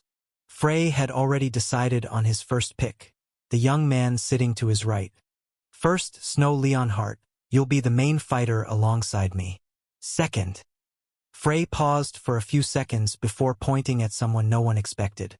You, Prince Aegon, you'll be coming with me. That's my first and only condition if you want me to carry out your plan. The moment Aegon's name was spoken, the reactions were intense. Everyone could understand picking Snow, the church's own hero with overwhelming strength, but Aegon? His abilities were a complete mystery to most. Few had ever seen him fight, as he usually took on leadership roles. Now Frey wanted to drag him into a direct battlefield. It looked more like an attempt to get him killed, which was exactly what angered Ivar and Luke Valyrian. You've crossed the line, Frey Starlight. You think everyone in your generation is a monster like you? The prince's chances there are 0. Ivar snapped, but Frey only sighed. 0? Is that really what you think? Then you know less about your own family than I do. He locked eyes with Aegon. If Aegon had truly been weak enough to die easily, Frey would have killed him long ago. The prince had many hidden cards up his sleeve. So many that Frey had tried to take him out more than once, but something told him it would end in disaster if he did. Aegon Valyrian was an unknown land. No one knew what lay hidden there. To uncover the truth and put that serpent under the light, Frey saw this as the perfect opportunity. On the sacred island of Sicily, surrounded by enemies with no guards or troops to shield him, the prince would be forced to reveal at least some of his cards. And isolating him that way would also make killing him possible. These were Frey's thoughts, identical to the ones running through Aegon's own mind. So this is your way of putting pressure on me? Huh, Frey? Your thoughts are written all over your face. Predicting you isn't hard. Aegon's grin widened slightly as he shaped the answer he would give. At that moment, Sansa Valyrian finally stood. She'd been silent until now, but she couldn't ignore what had just been said. Frey, take me instead of him. There's no reason to drag someone like him along. Leaving Oliver's side, Sansa's voice carried a note of urgency. She knew all too well what someone as cunning as Aegon Valyrian was capable of. He could turn on them at any moment. You know how strong I am. I'll be an asset on the battlefield, without a doubt. She pressed, but Frey shook his head. Sorry, Sansa, but I can't take you to a place like Sicily. Their holy power is the direct counter to your demonic power. They're your natural enemy. The danger to you would be far too great. But it's better for you to stay here and fight alongside Oliver Kahn against the Ultras. Your strength will make a difference here. Frey gave her a reassuring smile, then sent Oliver a subtle look. One that clearly said he was leaving her in Oliver's hands. One glance between them was enough for Frey to realize Oliver and Sansa had already mended the rift between them. This was the perfect chance for Sansa to regain herself at least a little. If she stayed with him constantly, she'd only sink deeper into the darkness of the path he had chosen to walk. Sansa didn't agree, but Frey insisted. In truth, his original plan had included Ghost. He had wanted to form the same team that went to Wendir. But with the prince appearing out of nowhere, Frey didn't want to waste the opportunity, and changed his plan on the spot. You all here know exactly what Snow and I are capable of. We're not lacking in combat strength in any way. As for the prince, his achievements speak for themselves, and he can help in more ways than one. This lineup means we leave both the current and former emperors free to fight, alongside Phoenix and Sansa. In other words, the Empire will still have enough strength to handle whatever the Ultras throw at them, while we strike the church quickly and deal with Joseph Platier. What do you think, Aegon? Perfect plan, isn't it? Throwing the entire weight of the decision on Aegon, Frey put the ball in the prince's court. If he refused, they would be back to square one. If he accepted, he would be exposing himself completely, forced to face the unknown head-on. It was an extremely dangerous position for a man who had always calculated his every step and planned for the smallest details. The plan had its flaws, and some of those present suggested delaying the decision until Sir Alone and the Iris Sunlight statue returned. Both seasoned in military strategy, in hopes of swaying Frey. But he stood firm. If the prince refused, Frey made it clear he was willing to scrap the plan entirely. After a long exchange of glances, Aegon Valerian's eyes lit up, and a broad smile spread across his face as he gave his answer. You'll have your way, Frey. I'll join this raid and fight by your side against the church. At those words, Frey's eyes widened for a split second before he immediately regained his composure. Very well. We leave at dawn, so get yourself ready by then. His words made Aegon chuckle. Frey had chosen such a near departure time, so the prince wouldn't have a chance to prepare in advance. He'd expected Aegon to demand more time, but the prince didn't. Instead, he agreed to all the conditions without hesitation. Silencing all dissent, the prince set the plan into motion, declaring that he wouldn't back down. As supreme commander of the War Council, his word was final. At that moment, an unusual team was formed. 3 fighters from the new generation. Chapter 554. The Spark of the Second Act, 2. 3 young men, none older than 20, entrusted with the task of taking on an immense entity like the church. The mission would be anything but easy, and everyone spent the following hours planning the raid. The church has many angels, but the one worth noting is the one that appeared alone in the Battle of the Elites, Frey said, recounting what he had seen. That angel has only one attack, but it's enough to kill SS Plus class fighters. Can fire for 3 minutes straight, then stops for 5 minutes to recharge before repeating. That will be our biggest obstacle alongside the High Bishop in this raid. A diagram of the angel's form was laid out, and the prince nodded. From the reports, that angel hasn't returned to the Sacred Isle. It's somewhere in the Devil's Sea. If we strike quickly enough, we might be able to avoid clashing with it. Aegon made a good point. As always, he had deep knowledge of his enemies and allies alike. But the real problem, Aegon added, is if the church has another one or more. I doubt they have another weapon like that, Frey replied. If they did, they wouldn't hesitate to use it to wipe us all out. The last battle was the perfect chance to get rid of every SS Plus fighter on both sides. It was a fair point. If 2 of those great angels had appeared, they would have been completely annihilated. But Aegon didn't look entirely convinced. I wouldn't be so sure if I were you. Your reasoning makes sense, but there's still the possibility they're holding a second angel in reserve to defend their stronghold. That conclusion came from flipping the chessboard, Aegon explained. It was a tactic he often used, reversing the board to put himself in his enemy's position. Thinking about the battle from their perspective, he would try to guess their moves. If I were the church, I would never play all my cards at once. They can't predict what might come their way, so it's better to act as if they might have at least one more weapon in reserve. Aegon's strategic insight was sound, and Frey didn't object. He nodded in agreement. I see your point. It's best we account for every possibility. In agreement, Frey and Aegon moved on to discussing how to attack, their back and forth smooth and calculated. It made everyone else in the room fall silent. Those 2 were like oil and fire. Putting them in the same room was usually enough to make the air tense. Just minutes ago, they had been glaring at each other with looks sharp enough to kill. But now it was as if they were in perfect sync. Many of those watching realized this might be the birth of a terrifying team. One made up of an unpredictable fighter and a cunning prince whose plans no one could foresee. The meeting dragged on for hours, until the time for departure was close. With only an hour left, most agreed to get some rest before setting out. As the long meeting wrapped up, Prince Aegon turned to Ivar Valerian and raised an important point. "What about my father and grandfather?" It was a fair question. Their absence until now made no sense. Aegon had already asked his uncle to look into it, and Ivar had done so. The latter sighed in irritation before sharing the information he had recently gathered.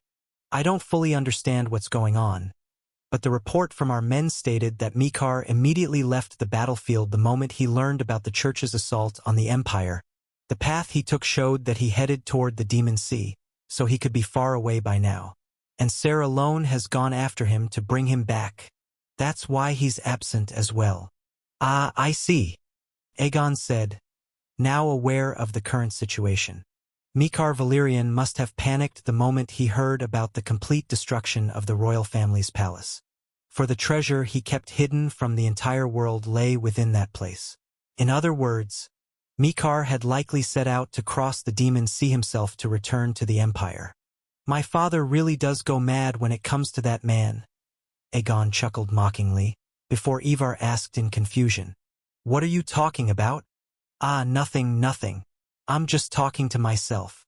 Leaving the tent alongside his family members, Aegon smiled and issued new orders. "This situation might work in our favor.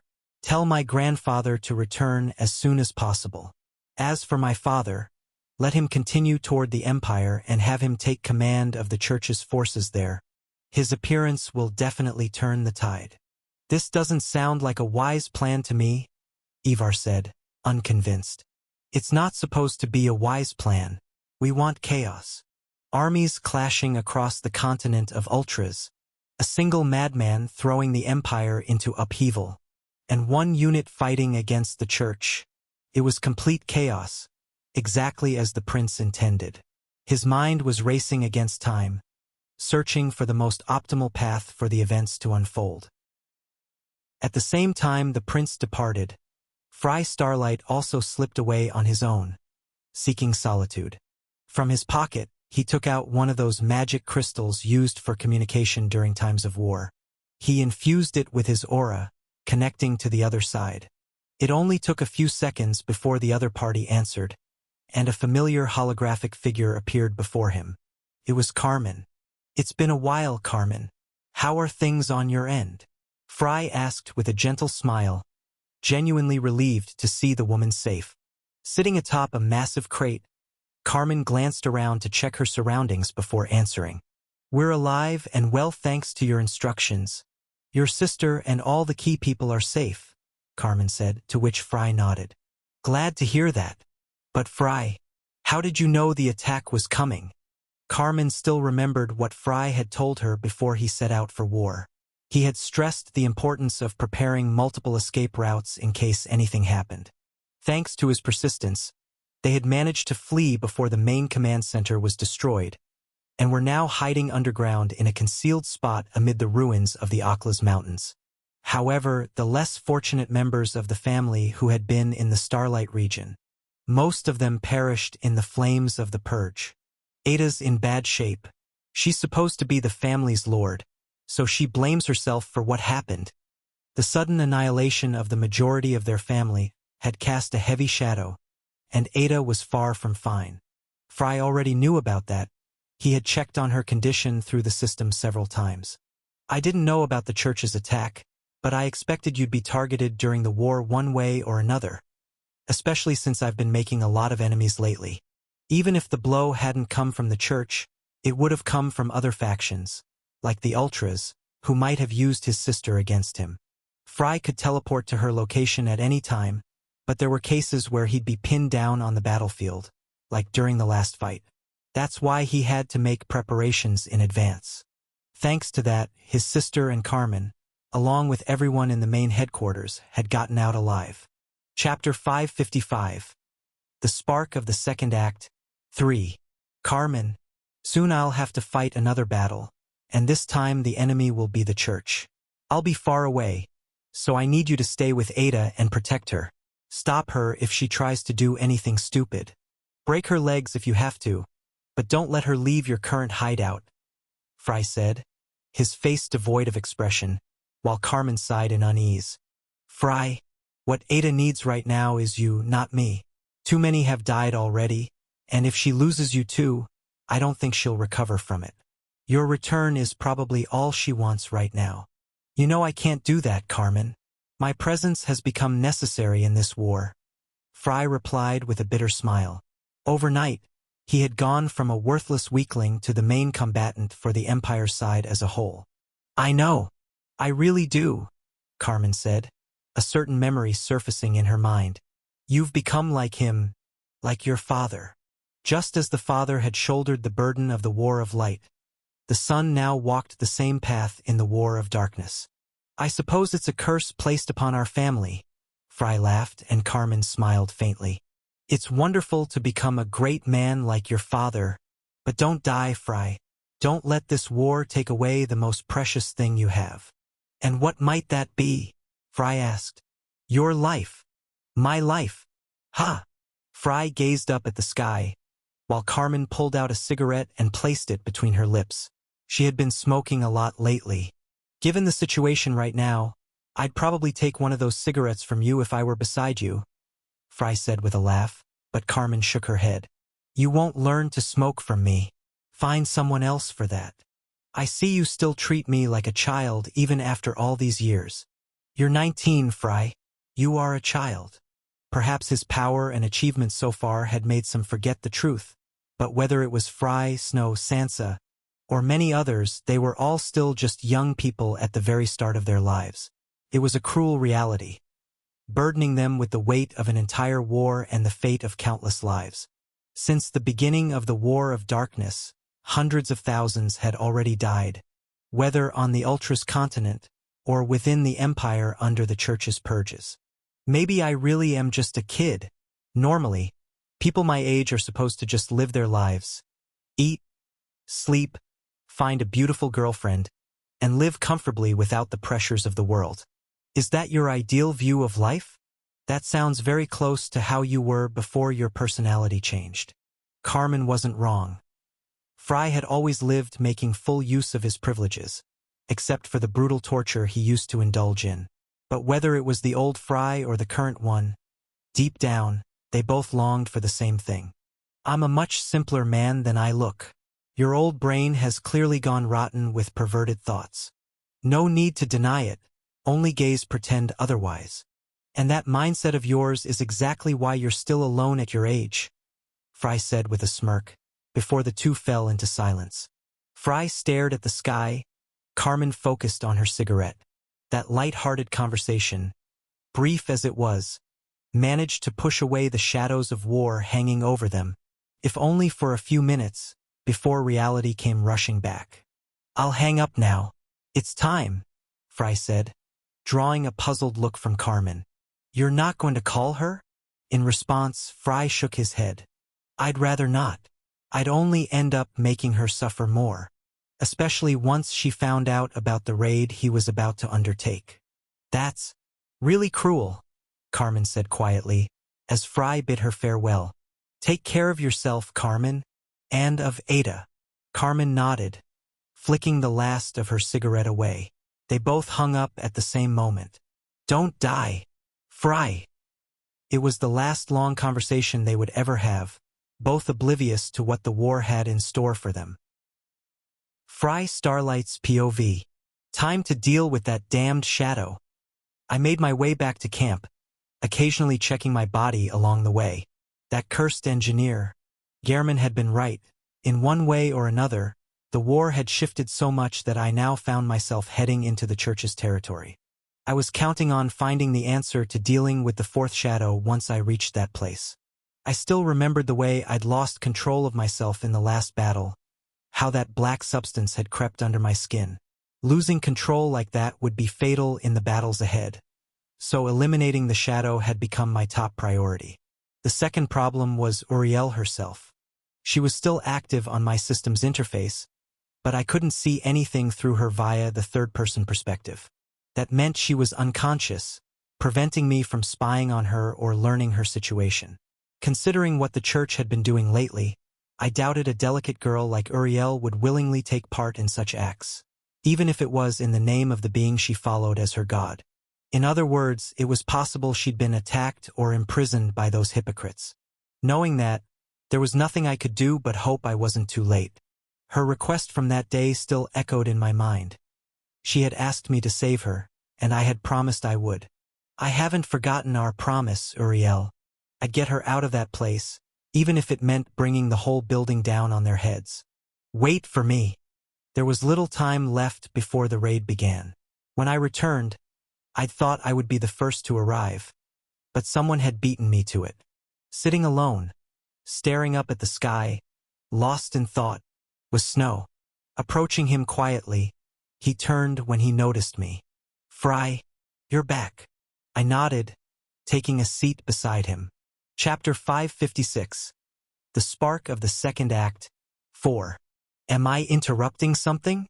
Not at all. I can see you've got a lot on your mind, I said, trying to prompt him into speaking. He stayed silent for a while before voicing the question that had been on his mind. I've been wondering, Fry, why did you choose me of all people to accompany you? I mean, I know your reasoning. You see me as the church's champion, an asset in battle, but for some reason, I don't think that's the real reason. Snow had voiced his true thoughts, and it seemed he'd seen right through me. Our bond must have deepened after I last possessed him. You're right. The reason I chose you goes much deeper than that, I said, deciding to be honest with him. He fixed his eyes on me as I began explaining the real reason. Simply put, I couldn't leave you to fight the Ultras in your current state. If I did, you'd definitely keep walking the path of demons. And that path will destroy you, nothing more. Hearing my words, Snow stayed silent. He knew I was right. It's true that following Yusefka's method gave you extra strength. But that's still just a borrowed power, Snow. Power granted by the demon blood running in your veins. If you keep devouring your own kind, you'll hit another wall sooner or later. In Snow Lionheart's case, neither the human path nor the demon path was right for him. Both had given him some strength, yes, but it was far too limited. So what exactly am I supposed to do? I've been stuck, unable to grow stronger no matter what I tried, until I finally broke through thanks to the demon path you showed me. And now you're telling me to stop, after I've tasted the power I've always wanted. Snow was hungry for strength, to surpass what he was now. If devouring his own kind could achieve that, he wouldn't hesitate. All I have to do is consume my enemies' corpses. Then no one will complain, Snow said, wearing the expression of an obsessed addict. Seeing him like that, I almost regretted telling him about his demon blood. With a quick smack to the back of his head, I forced that deranged look right off his face. Groaning in pain, he shot me an angry glare. Why the hell did you do that? I figured you needed it, so I hit you. With a heavy sigh, I took the matter seriously. I couldn't risk letting my so-called promised hero stray from his proper path. Listen closely, Snow. Like I said, the demon path will give you strength, but it's a small strength with limits. The path that truly suits you is something completely different. A path that will let you reach your full potential and push your talent to its absolute limit. That path is tied directly to the being that gave you your holy sword. I looked him straight in the eye, making him furrow his brow in surprise. You mean, the Lord of Light? That's right. I nodded, then explained why I wanted to bring him along on my upcoming raid. Whatever this so-called path is, you'll most likely find it on the Holy Isle of Sicily. That's probably the only place where you can interact directly with that being. Only then will you find what you're looking for and discover all the secrets of your chaotic body. I gestured at him with distaste. Part human, part demon, and another part of unknown origin. How the hell are you even alive with all that chaos inside you? Hearing my mockery, he showed a rare, faintly irritated look. I didn't choose to be born this way. Since the moment I opened my eyes in this world, I was in a cursed orphanage, with no father, no mother, nothing but a curse hanging over me. He said that, then turned toward me. But, Fry, how do you know so much about me? How did you learn about my demon blood? And that other side you refused to tell me about? Honestly, I'd known he'd ask that sooner or later. Let's just say, Snow, you and I share the same curse. I also have a cursed body whose origin I don't know. That's why I understand your struggle. I've been through it myself, and still am, I said with a strained smile. At that moment, we both caught sight of one of the massive black birds gliding through the sky. Chaos Eaters, silently observing this war from afar. You know, Snow, in this vast world, alongside us humans and demons, there are countless other races, more than can be numbered, living just as we do, I said, gazing beyond the sky. Among those races, there's one that's truly unique. They're called the Great Ones. Listening as if I were an old man telling a fable, Snow seemed intrigued. The Great Ones. That's right. But their reality is completely different from the stories. You see, the Great Ones aren't actually a race, they're a rank. On every planet, there are countless living beings forming the lower forms of life that fill the vast universe. But alongside them, on each planet, a single creature is born at a time. One that serves as the ruling power keeping its world in balance, standing alone at the top as the highest form of life. These are the Great Ones. Each species has its own Great One. Very few know this shocking truth, a truth that would reshape the balance of power if it got out. The Great Ones are unimaginably strong, with abilities beyond understanding, so much so that some are worshipped as gods. Gods? That sounds like a fairy tale. How are these Great Ones even born in the first place? A fair question, I said with a faint smile. The answer is simple. They're born from the wishes and desires of their own kind. In other words, a Great One's appearance and abilities differ from one to another, shaped entirely by the wish their people long for. Some wishes create destructive powers that bring only ruin and death, making their Great One capable of annihilating countless lives. Others are the opposite, bringing prosperity and peace, giving their Great One the power to spread joy and suppress evil. And then there are other cases entirely different. Sometimes a Great One is born to fulfill the wish of a single person, not an entire race. That makes their abilities completely abnormal, following no logic or balance at all. I paused, pointing at those aimless black birds drifting in the sky. Believe it or not, those strange birds are one form of the Great Ones I'm talking about, and a living example of the last case. That Great One lives and feeds on chaos. That's why it's called the Chaos Eater. I'm having a hard time believing you, Fry. And even if you're telling the truth, it only makes me more suspicious of you. How can you possibly know all this? I don't blame you, my friend, and I promise I'll tell you everything someday. This burden has grown too heavy to carry alone, I said, looking up at the sky. You know, Snow, like I said, the Great Ones are born from the wishes of their people. And sometimes I can't help but wonder about the Great One of Earth, the Great One of humans, who didn't lift a finger even when his own kind faced extermination. Snow's eyes widened. He clearly hadn't expected humans to have their own Great One. But that Great One was a mystery even to me. I couldn't remember anything about him. I wonder, what is that Great One doing? And what kind of wish could have shaped their existence? That was a question I had truly longed to know the answer to. Chapter 557. Paradise at the Edge of War 1. A week had passed since Bladier declared his vengeance against both the Starlight and Valyrian families. Turning the entire empire into his hunting ground, he took the families of soldiers hostage, splitting the empire's forces in half. Many tried to betray their comrades to protect their loved ones. Given the current situation, the elder Iris Sunlight took command, placing the members of House Starlight and House Valyrian on one side, and the rest of the soldiers on the other. This move reduced the skirmishes between the two groups, but it did nothing to ease the seething rage or the miserable morale of his men. The Starlight and Valyrian side burned with fury and hatred after news reached them of their homes and families being wiped out. The other side was gripped by tension, fearing what might happen to their loved ones if they dared oppose the church's enemies. In this way, chaos spread through the camp, and the Empire's side lost all semblance of order. Things worsened drastically when soldiers began killing one another as tensions boiled over. High-ranking officers constantly intervened to stop the fighting, but with over 60,000 troops, there was no way to control them completely.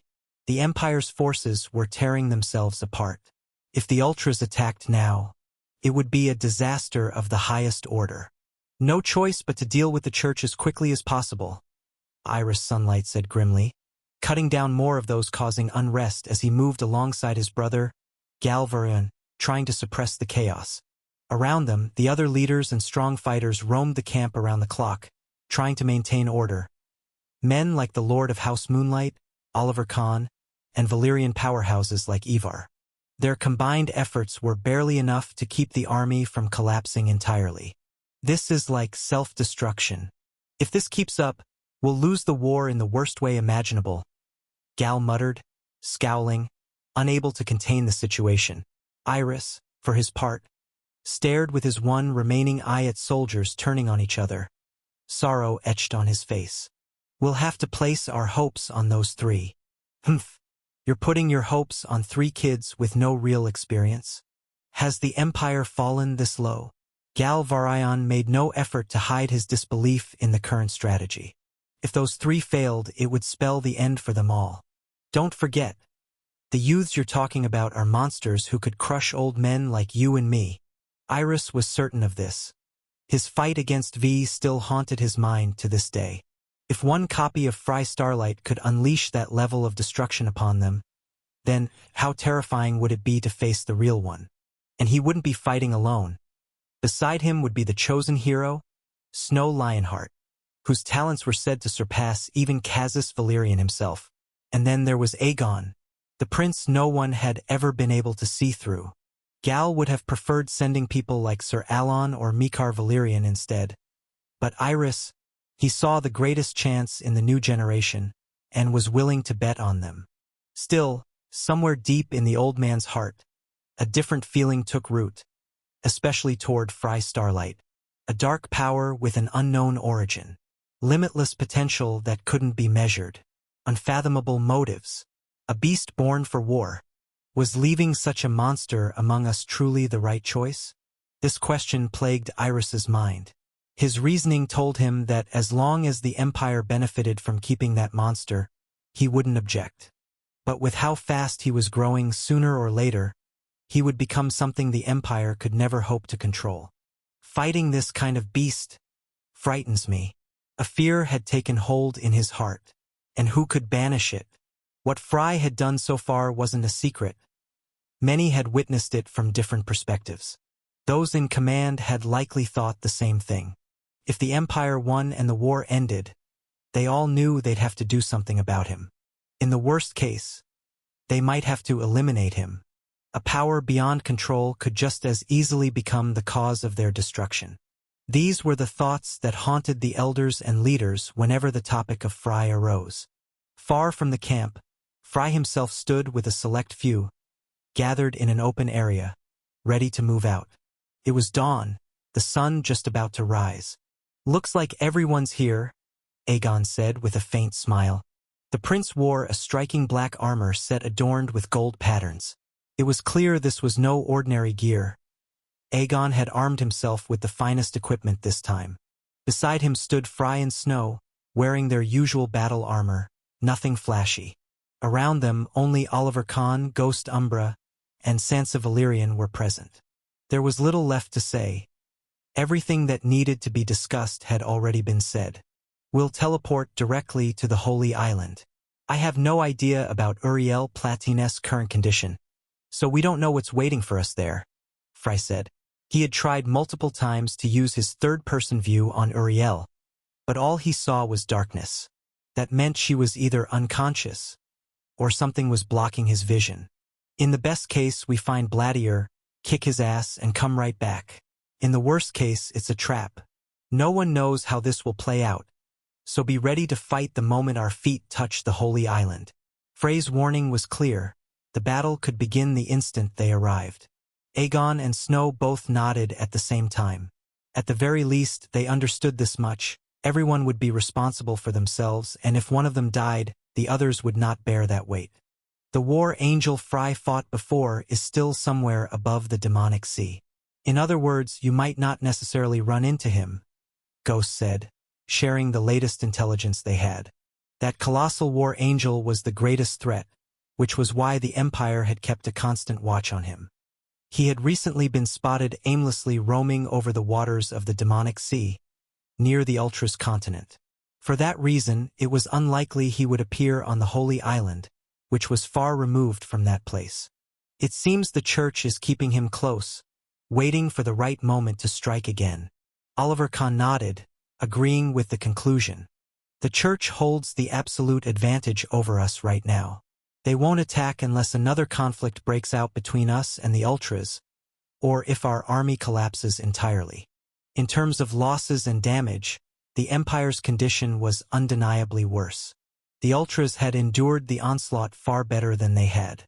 If the Angel moves against us, we'll fight him with what we have here. So focus on the mission in front of you, and don't overextend, Oliver said, his gaze locking onto a certain person. This is especially for you, Fry. If you see you can't win, pull back immediately. Those last words weren't those of a military commander. They were those of a friend who let a fragment of his feelings show, unwilling to see Fry dead.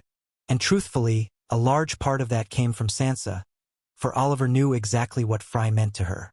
Fry simply nodded with a smile. No need to worry. As you can see, I'm the strongest among you. We'll win without a doubt. So hold out until then. I have no desire to return victorious only to find nothing but ash. The battle on the Holy Island was too important to understate. It was no exaggeration to say that the fate of the entire war rested on its outcome.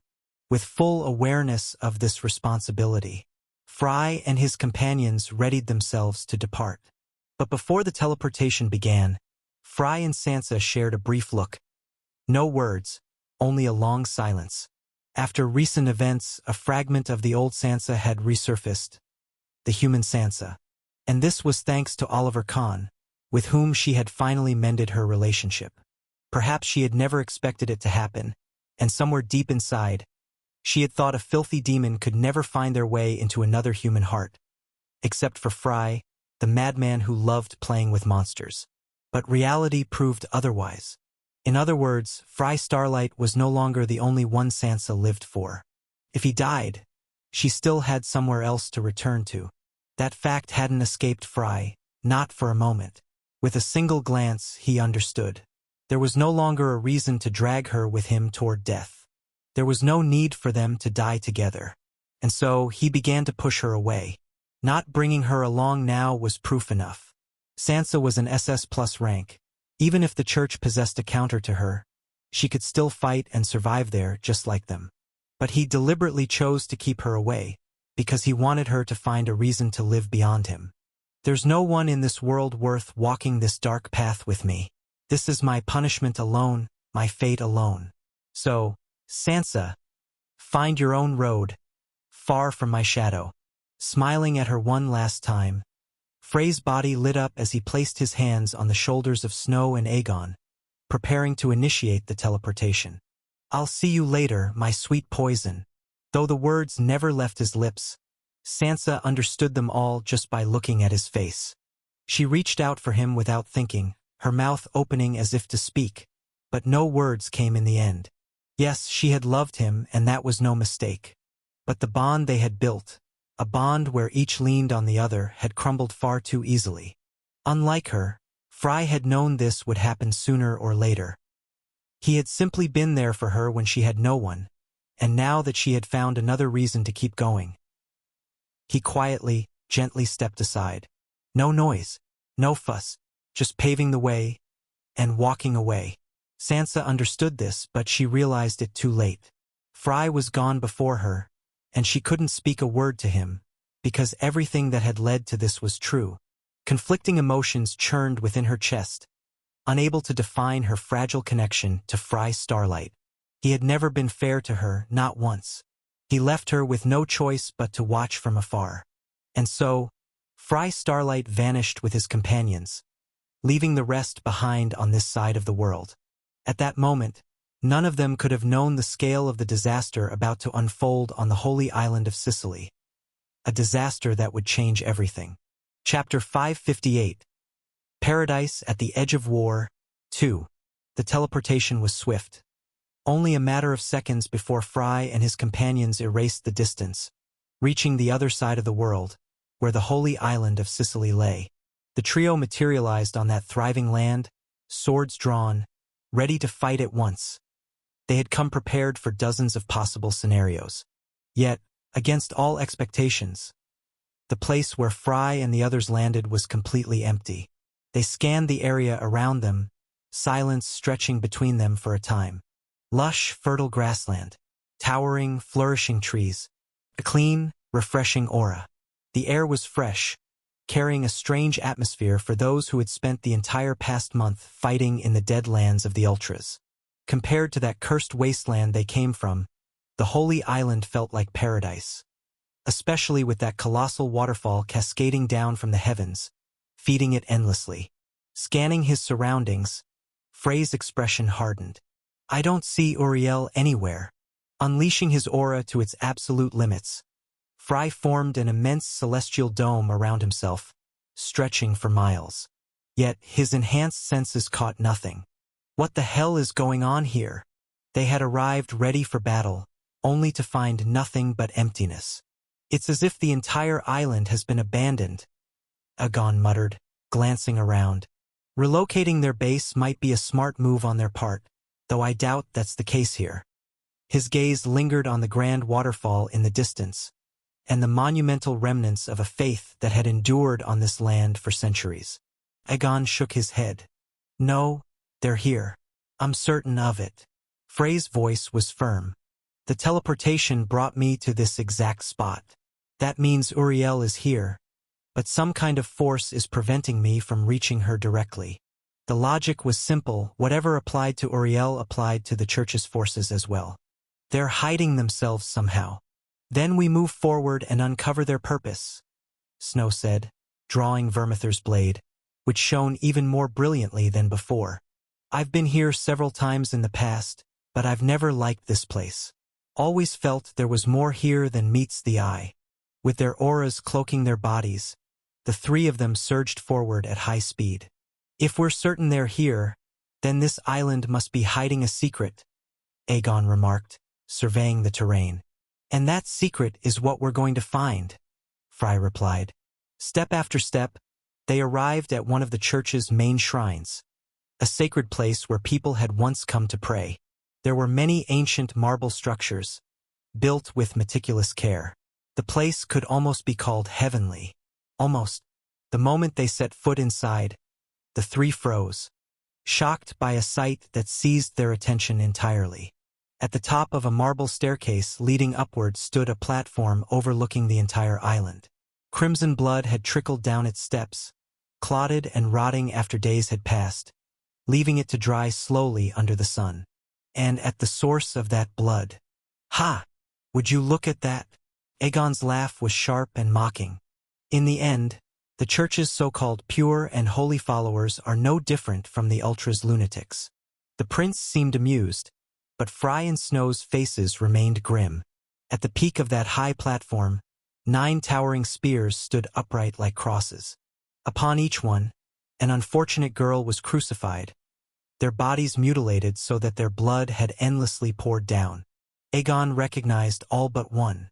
8 of them are the Saintess candidates, the ones said to have a chance at ascending to the position. As a prince, he had met them before. The 9th girl, however, was a mystery. Her cross was the largest of them all. Her skin was shriveled and withered, like that of an old woman who had long passed her prime. Her hair was blonde, her lifeless eyes, wide open, were a deep crimson. Different as she appeared, her features were still recognizable. "Saintess Eurasia?" Snow's voice slipped out unconsciously. He had spent more time with her than the others, and her presence had been carved into his memory. And now here she was, crucified and dead, left to rot. What the hell happened here? Why does she look like this? Snow roared. unleashing a wave of aura that shattered the crosses and sent the girls' bodies tumbling down one by one. Manipulating the winds, Snow caught them all before they hit the ground. Yet it was pointless. Every one of them was already dead. Especially Urasha. She had been a young woman, not even 30. She's not like Carmen, who hides her age. Urasha was truly in the prime of her youth, Fry said, examining her body. A warrior of SS plus rank, her life force should have been virtually inexhaustible. She should have been able to live for a very long time before her body gave out. Yet here she was. Dead, her body looking like that of an old woman at the end of her days. Looks like some cursed ritual was performed here, Aegon said, unable to hide his twisted smile as his eyes scanned the surroundings. Strange, blood-drawn symbols had been etched into various spots across the shrine. It was as if a demonic summoning ritual had taken place here. So this is the so-called paradise on Earth they talked about? How laughable, Aegon sneered. Snow's anger only deepened. Frey's gaze swept the area again and again, searching for someone. She wasn't here, and that fact brought him a flicker of relief. This isn't a joke, Aegon. We just confirmed the loss of another SS plus warrior. Snow growled, unable to hide the heat in his voice. He was right, warriors of SS plus rank were so few they could be counted on one hand. Well, there's no guarantee she was on our side to begin with, so maybe it's not a complete loss, Aegon said with indifference. To him, Urasha had always been an enemy, just another pawn of the church. Snow's jaw tightened, ready to retort, but Fry cut in. No time to argue. Arm yourselves. His tone was firm as he drew his blades. They're here. The moment those ominous words left his lips, a crushing wave of aura descended upon them. Above, the sky split open, revealing swarms of angels descending one after another until they surrounded the trio completely. Their numbers were so great they looked like a plague of locusts blotting out the sky. Leaving the Saintesses' corpses behind, the three of them stepped forward. The battle starts now, Snow. If what you saw made you angry, this is your chance, Fry said, a bloodthirsty smile curving his lips. His body flared with radiant power. No mercy. Tear them all apart. Leave none alive. With a roar that shook the air, Fry launched himself into the heavens, Snow and Aegon right behind him. The battle had begun. Chapter 559. Defiance in the Abyss 1. Dawn broke over the sacred island as usual, the land hailed as paradise itself. Normally, it would have marked the beginning of yet another blessed day upon holy soil. But today was different. Fry Starlight, Snow Lionheart, and Aegon Valyrian, three men had trespassed upon hallowed ground, planting their feet upon forbidden earth. After discovering the horrific fate of Saint Urasha, they were met with flocks of angels, descending from the skies, intent on ending their lives. 10,000 steps of shadow, supreme art, echo of the abyss. One sword, supreme art, infernal ascension. In perfect unison, both Fry and Snow unleashed wide-scale destructive techniques, their pillars of aura blazing into the heavens, eradicating dozens of angels in one strike. The two soared at impossible speeds, trailing after images of pure aura behind them as they tore through angel after angel. The spectacle was dazzling, overwhelming, and though they were outnumbered beyond reason, the battlefield belonged wholly to them. Aegon, meanwhile, concerned himself only with those that dared to approach him. Wielding a golden sword of at least grade A, he conjured streams of black lightning with effortless precision, dispatching the few that drew near, leaving the vast majority to Fry and Snow. While they fought above, the prince arranged the bodies of Saint Urasha and the 8 candidates neatly side by side, dragging the slain angels he had cut down and setting them beside the corpses. His eyes studied every detail. Upon closer inspection, after tearing most of the garments from the saintesses, Aegon found dozens of bloody carvings and glyphs etched into their very flesh, bringing a blissful smile to his lips. Exactly as I suspected, cursed rituals were performed here. The deafening roars of explosions shook the shrine as Fry and Snow unleashed chaos above. But Aegon ignored the carnage, fascinated by the corpses before him. Examining the angels' remains, he discovered the very same bloody markings carved into their flesh and throughout the shrine's foundations. It seems to be a mechanism of sorts. This language, these runes, they are not of human origin. There is no such tongue in this world. In other words, this power stems from an entirely different race. Just as demonic power and contracts flow from demons, these symbols bind humanity to something else entirely. And it was not difficult for Aegon to guess the source. After all, the church had never hidden the name of the being they worshipped. The Lord of Light, isn't it? Aegon muttered, seated among the desecrated corpses of girls and shattered angels littering the marble floor like fallen insects. But tell me, are such pitiful creations truly the handiwork of a being revered as a god? The Lord of Light was a force beyond comprehension. Yet the church's methods? They were pathetic in comparison. Blood-carved symbols, sacrifices of the living. All to spawn weapons like these angels, the majority of whom were nothing but weaklings. Did they truly sacrifice Saint Yuasha, an SS+, for something so trivial? It would have made sense if only the candidates had been offered up. But the saint herself? And stranger still, the way Yurasha's youthful beauty had been reduced to the shriveled husk of an old crone. This is a riddle indeed, one I could solve easily if I brought out my favorite tool. But Aegon tilted his head upward, his eyes locking on Fry Starlight. Even while battling countless angels, leaving a storm of violet trails in the sky, Frey's gaze never once strayed from him. Too early to reveal it here. For now, I'll play by their rules. Kicking aside the body of a broken angel, the prince rose and returned to the fray. Whether by chance or design, the angels were converging on him. It almost seemed as though Fry had let them slip past on purpose, for with his power, eliminating them would have been no challenge at all. Ordinary angels, as far as Fry had gauged, barely reached rank A in strength. Formidable as soldiers, capable of overwhelming much of the Empire or the Ultra's armies. But against the true elite, against SS and beyond, they were nothing, which explained why Snow and Fry were cutting through them with ease. But what of Aegon? The last time his combat ability had been measured, he was only at rank A-. By raw power alone, he was beneath them all. Now, surrounded by dozens, this should have been his death. Yet the prince's composure never wavered, not even once. At that instant, when the angels encircled him, for just one heartbeat, a strange pressure rippled outward.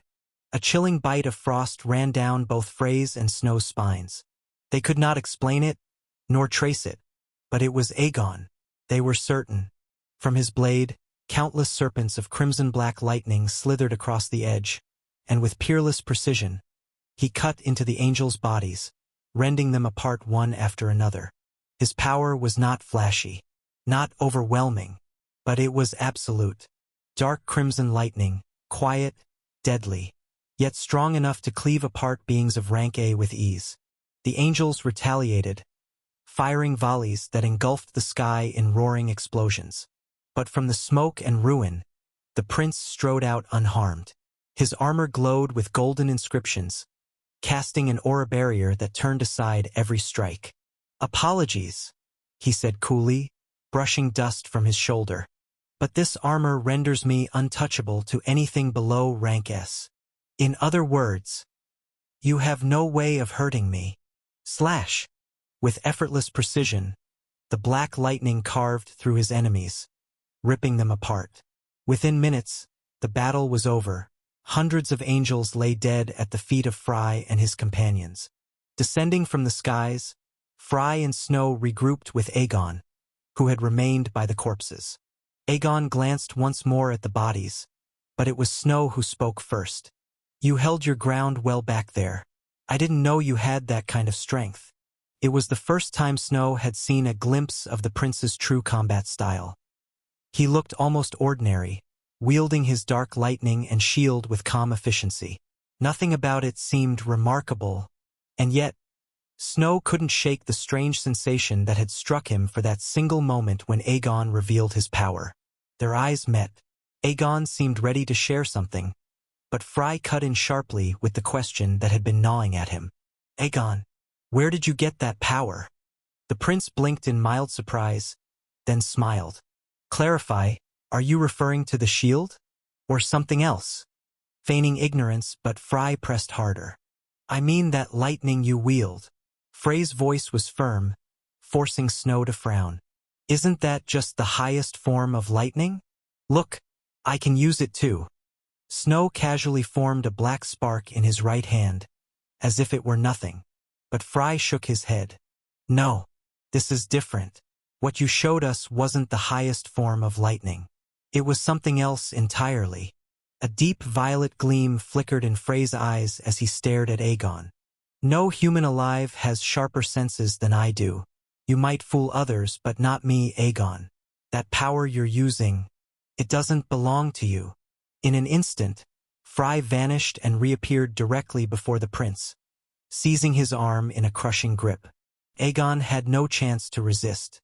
With ease, Fry tore away the gauntlet on his right arm, revealing what he had already suspected. At first, Snow didn't understand, but when he saw the markings, his eyes widened. Those are... Snow gasped. Aegon's arm was covered in jet-black tattoos, swirling across his skin like chains. These aren't tattoos, Fry muttered, his expression darkening. This is a contract. A demonic contract. It was unmistakable. Every demonic contractor bore the same kind of mark, the same as those of the Ultras. And now it was revealed. The Crown Prince of the Empire, its supreme commander and future emperor, was bound by a demon's pact. That alone was grounds for immediate execution. Stripped of his titles, his achievements, and branded a traitor. But instead of panic, Aegon merely sighed in irritation, releasing a surge of lightning that forced Frey's hand off his arm. Chapter 560. Defiance in the Abyss. 2. Snow, misinterpreting the gesture, thought Aegon meant to fight and raised his guard. But the prince simply flexed his hand, which Fry had nearly crushed to bone. Easy there, Fry. Not all of us are monsters like you. Aegon laughed lightly, waving his injured arm.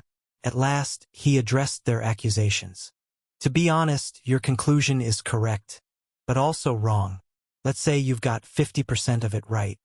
Fry stayed silent, his eyes locked onto the prince, while Snow scowled. What are you saying, Aegon? Don't deny that filth on your arm is a demonic contract. I'm not denying it. I'm saying you've only uncovered part of the truth. If I were truly a demonic contractor, Fry would have already struck me down. Snow realized the point. Fry hadn't attacked. Not yet. The prince quickly pressed on, aware of how precarious his position had become.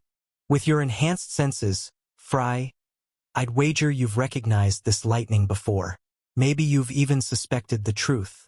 Let me confirm it for you. His smile widened. Your suspicions are correct. Frey's voice cut the air. Dragoth, the human demon. That's right, Aegon exclaimed, almost gleeful. Snow's confusion deepened, but Fry explained grimly. I fought him once, killed him with my own hands.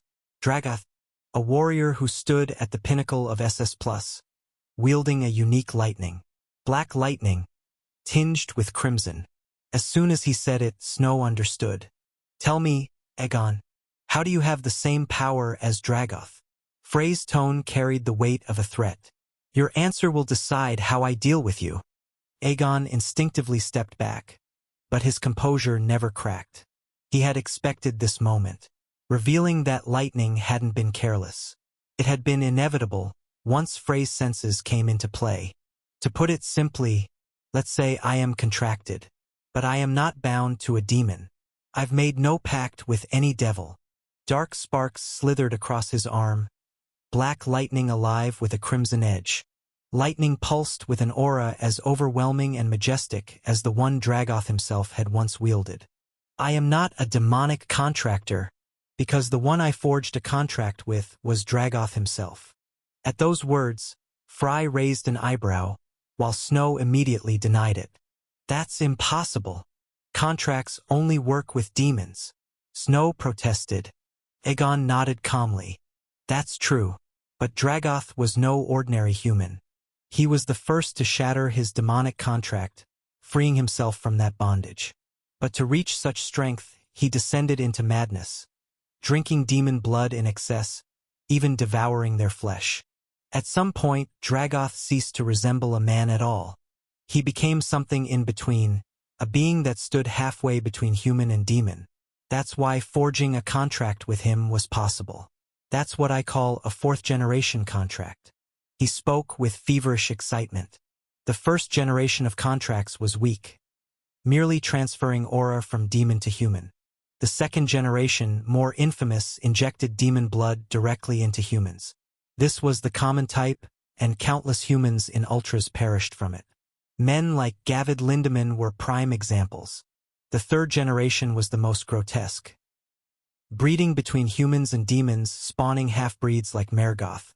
Success was rare, as most humans simply couldn't withstand it. What sets humanity apart, Aegon continued, his tone darkly reverent, is adaptability. That is our species' true strength. We started at the bottom and through adaptation climbed higher. That's why demons favor humans as test subjects. Even when most die, a few survive, evolving into something monstrous. His lips curled into a sadistic grin. And Dragoth was the best of them. He broke free of a demon's leash, fashioned himself into a monster nearly equal to them. That's when the idea struck me. Fourth-generation contracts. A pact between human and human. You borrow the power of one infinitely stronger than yourself. Madness, isn't it? He chuckled. But it worked, and I am living proof. For a moment, neither Fry nor Snow knew how to respond.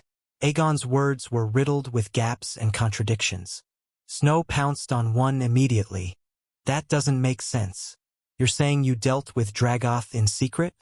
Contracts enslave the recipient to the stronger party. Doesn't that mean you should be Dragoth's thrall? A pawn of the Ultras? Aegon simply nodded. That's correct. And yet, it never happened. What are you talking about? Snow pressed, baffled. Frey's voice cut in cold as steel. Dragoth vanished after losing to my father. For years, everyone thought him dead. He only resurfaced right before this war began. Are you saying you had a hand in that, Aegon? The prince shook his head. Not at first. When Dragoth lost to Abraham, I was just an infant.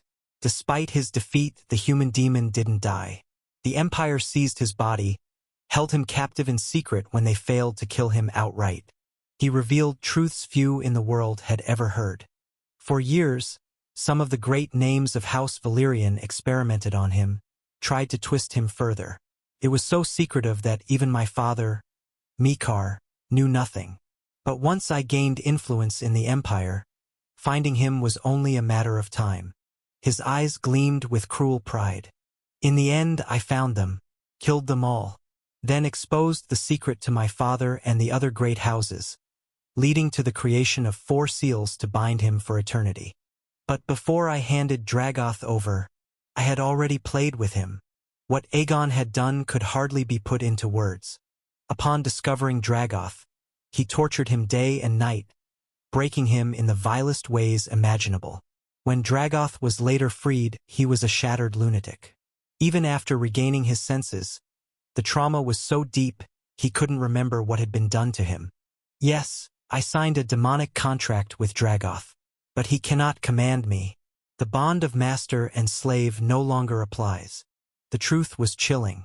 Aegon had broken him piece by piece, until the great human demon was nothing but a broken puppet in his hands. In other words, Aegon had become a free contractor. No leash, no chains. He would never accept servitude, not to human nor to demon. I would have preferred a true demon, Aegon admitted with a cold laugh. But Dragoth was all I had. He clenched his hand, arcs of crimson-black lightning sparking violently. I drew power from Dragoth, but it was incomplete. To seize full control, someone had to kill him, end him so completely he could never regenerate. That's why. You helped release him, Fry realized at last. Exactly, Aegon grinned. I couldn't kill him myself. I needed someone stronger. someone who could obliterate him beyond return. I failed. Abraham failed. Even my grandfather failed. But you, Fry, you succeeded. You killed him. And thanks to you, my plan is finally complete. The black lightning flared violently, growing thicker, wilder, power surging far beyond Aegon's supposed level. The prince standing before them had deceived the Ultras, manipulated the Empire, and twisted Dragoth into his pawn. And when he was finished, he let him loose only to die, gaining both the power he craved and the favor of his enemies. With such a deal, Aegon had lost nothing. In fact, he had gained everything. A long-term plan, built over years, executed with meticulous care. No errors, no flaws, to the extent that even Fry himself had unknowingly become part of it. You're the one who freed Dragoth, the SS Plus class monster, Snow said, unable to conceal his shock. That's right, Aegon replied lightly. But as you can see, Dragoth cannot defy me. I've been his master from afar all this time, and thanks to him I now know most of what the Ultras are planning.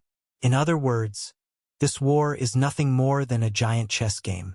Victory belongs to the one who plays his pieces better. Freeing Dragoth led to the death of thousands. Snow roared. They would have died anyway because they were weak, Aegon answered coldly. Compared to what I've gained, their lives were nothing more than a cheap price. At last, Aegon revealed one of his cards, one of the secrets he had hidden so carefully until now. Both Fry and Snow looked at him in a new light. The prince was a beast capable of devising schemes that spanned years, manipulating both sides, and twisting everything to serve his own ends. There was only one conclusion they could reach. Dangerous. The prince was far too dangerous, a threat beyond prediction. A monster of their caliber, perhaps even worse. At that moment, Frey's expression darkened as killing intent poured from him in torrents. The young man before him, Prince Aegon Valyrian, it was too dangerous to let him live. Against a beast like that, killing him on the spot was the only option. Such thoughts consumed Frey's mind as he took the first step toward the prince standing before him. The tense atmosphere surged higher, spiraling toward the unknown,